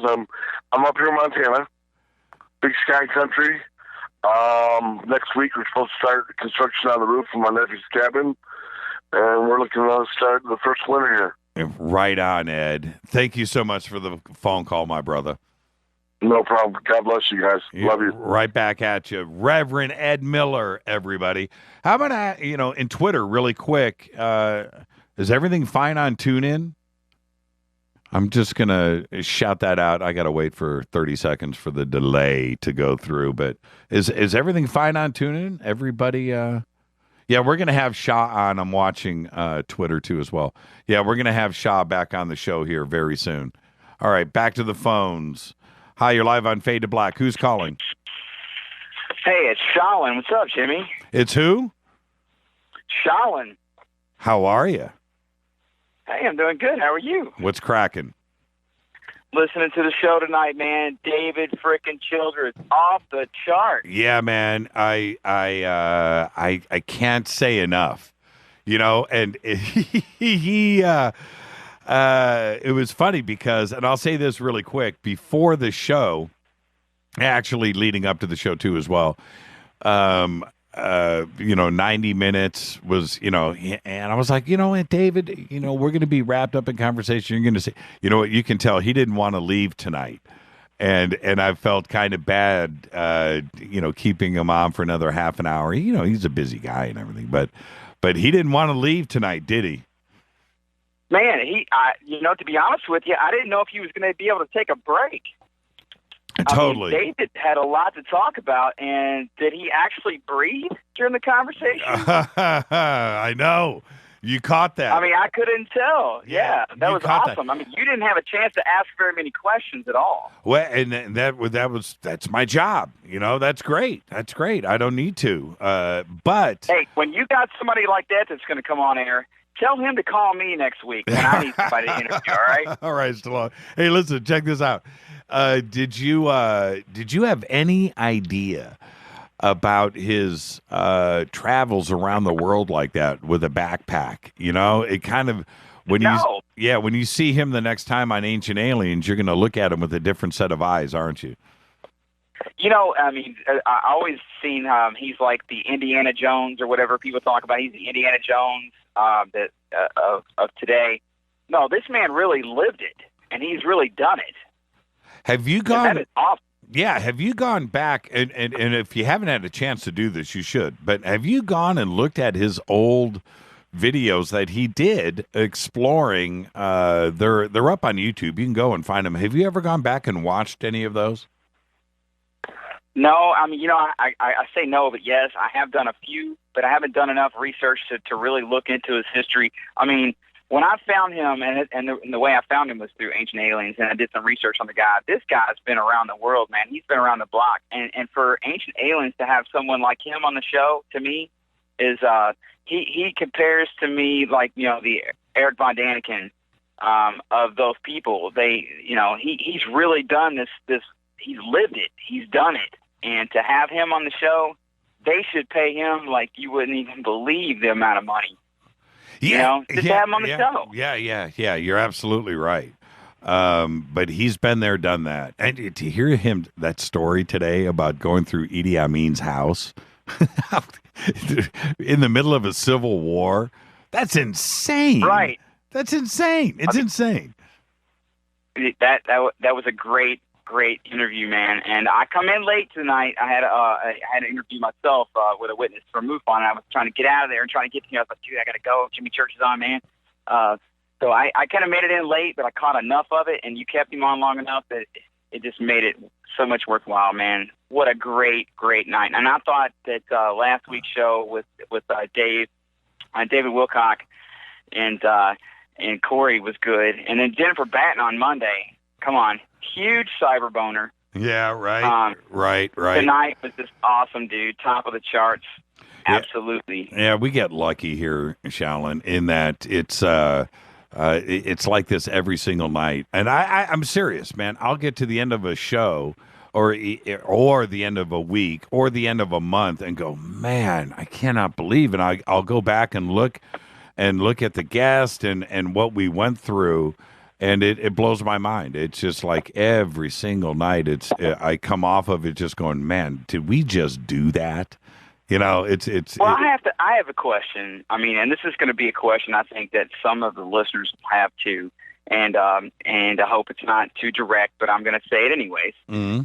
How in the hell do you come off of the end of the show and not feel like that you've just been on the most vicious high in the world? What does it feel like to you when you come at the end of the night and you shut it down, you push the button, right. It's over? Explain to me and the listeners, how does that feel? Does that feel like, what does that really feel like to you? Okay. All right. I'll tell you. The first, right after I send out that last tweet, right? Okay. My adrenaline is still there. But after about 5 minutes, because I don't remember the show, forget about that part. But you come down off of that adrenaline thing, and then I am exhausted. Rita will tell you that she'll be talking to me, and I'm like I'm out there in space, and it's just like this release. Yeah. And I'll remember it the next day more than when I come off of a show at night. And everybody needs to realize it's a 3-hour show. It's 3 hours where I have to be completely mentally engaged. And I know the feeling. Yeah, completely focused. You can't let your foot off the gas, and so that's what's going on. But at 10 o'clock, I send out the last tweet. I'm switching off switches, and then I just kind of go, "Oh man!" 10 minutes after that, it hits me. It hits me. It's the adrenaline rush is off. And your body and everything that's going on in your brain is shut off. It's an awesome feeling. I know. I've been playing acoustic music now for 3 years solo, and I kind of get the same feeling. I got to do 4 hours though, Jimmy. I got to tell you, I got to do 4 hours. And coming off at the end of the show, and everybody's coming up to you in these bars I play in and stuff, and they've already got their beer buzz and things on, and they're really getting into your music. Right. And I've got to wind up all the cords. I got to pack my PA in my car. I got to put all the stuff in there. And it's like, I don't have that ability just to shut it down. So that's why I wanted to ask you, what is it like to come off from talking to David Childress or, Dave Wilcox or anybody that you've interviewed, that adrenaline rush, and you answered the question exactly the way I expected. Yeah. It is exhausting. It is. It's exhausting, and some guests. Well, most of them, because we have really good guests on the show. That the conversation will drive itself, and it'll go naturally in its own direction. But there's other nights where you are, you're more pulling the line instead of letting it, go naturally, and that's really exhausting after 3 hours of pushing a conversation. That'll wear you down, but it's always like for me, my comparison I have to say is like playing for a bar full of ashtrays and empty chairs. Yeah. Hey, Shallon, right? thank you so much for the call, man, and don't be a stranger. All right, brother, thank you. I'll talk to you. Shallon, man, Shallon. Oh, hi, you're live on Fade to Black. Who's calling? You need to turn me down. Is this me? Yes, you're live on the air. Hi, Jimmy. This is Casey. Your first. Hey, Casey. How are you, man? You're wonderful, Jimmy. Today I took 2 hours permission from work to come to make the show. I don't want to miss it. I gotta tell you, Jimmy, my brain is like so hot right now. What a wonderful show! Just thought of, I said I'm going to ring. I'm going to let Jimmy know what a show today it is. Yeah, it's every time when David says Vimana, it gives me a chill. I know. I knew you were going to say that. I knew it. Yeah, his knowledge when it comes to the Vedic text. I mean, and absolutely. I wish I had more time, Casey, to actually break down the Vedic text and spend time reading it myself. It's thousands of Jimmy, years. I'm from India. I belong to a religion named Hindu. And whenever you refer something from Vedic, I'm telling you, it's like one of my aunts, she is very good with all these kind of stories from Veda. And, whenever David talks about it, this Veda and other things, Vimana, Pushpa Vimana, it comes back to me. And he's so right. I'm telling you, we were on Twitter discussing about, all the libraries which got destroyed and stuff. But I know in India, we have a lot of things still in practice. And he has a vast amount of knowledge about it. Yeah, and that's exactly right. Everything that has ever been written, it seems like, is gone. But India is still sitting on everything, and it's there, and that is such a direct reference to history because it's there, and we can go and read it. And you're absolutely right about that, Casey. Hey, and I can imagine. I'm from the country, and if I have to do like David, like doing the research, at least it will be easy, and it will be so tough for him going from here to there to do the research, how much I cannot even imagine how many people you got to talk to, communication, everything. Oh, he's really great. Yeah, exactly right. Hey, Casey, I'm at the end of the show, my brother. Thank you so much for taking the time to call in tonight. Thank you, Jimmy. Bye, Casey. Bye. KC in the house. Hey, what's up, Les? Hi, Jimmy. That was KC. I can't believe KC called in. He had to, man. We talked about Vita text all night, so you knew he was going to call in. Oh, wow. Yeah, that was cool. What a week on the show. I'm sitting here thinking to myself, Jimmy, it's been an awesome month. I mean, think about last week. We had Corey Good. Yep. And Wilcock on the same night. Then we had Vahan Satyan on this Tuesday. Yep. What I think it's mind blowing. I think, like Gabriel said a few minutes ago, it's totally blown his mind all over the place. His mind's on fire. Yeah. I got Jennifer texted me a couple of times this week, just thanking me, for the show on Monday. And I texted her. I was like, no, the honor is mine. Jennifer, you have no idea. And I'm just thinking to myself, man, we had Jennifer Batten on Monday, Vahan Satyan on Tuesday. Last night we had Larry Holcomb on. Today, David Hatcher Childress. And like I tweeted out last night to everybody, you guys are spoiled, man. Yeah, we are. David is a much cooler person than I ever thought he would be. Yeah, that's one of the problems with a show like Ancient Aliens, because you're only going to see 10 seconds of somebody at a time, 10 seconds, 15 seconds.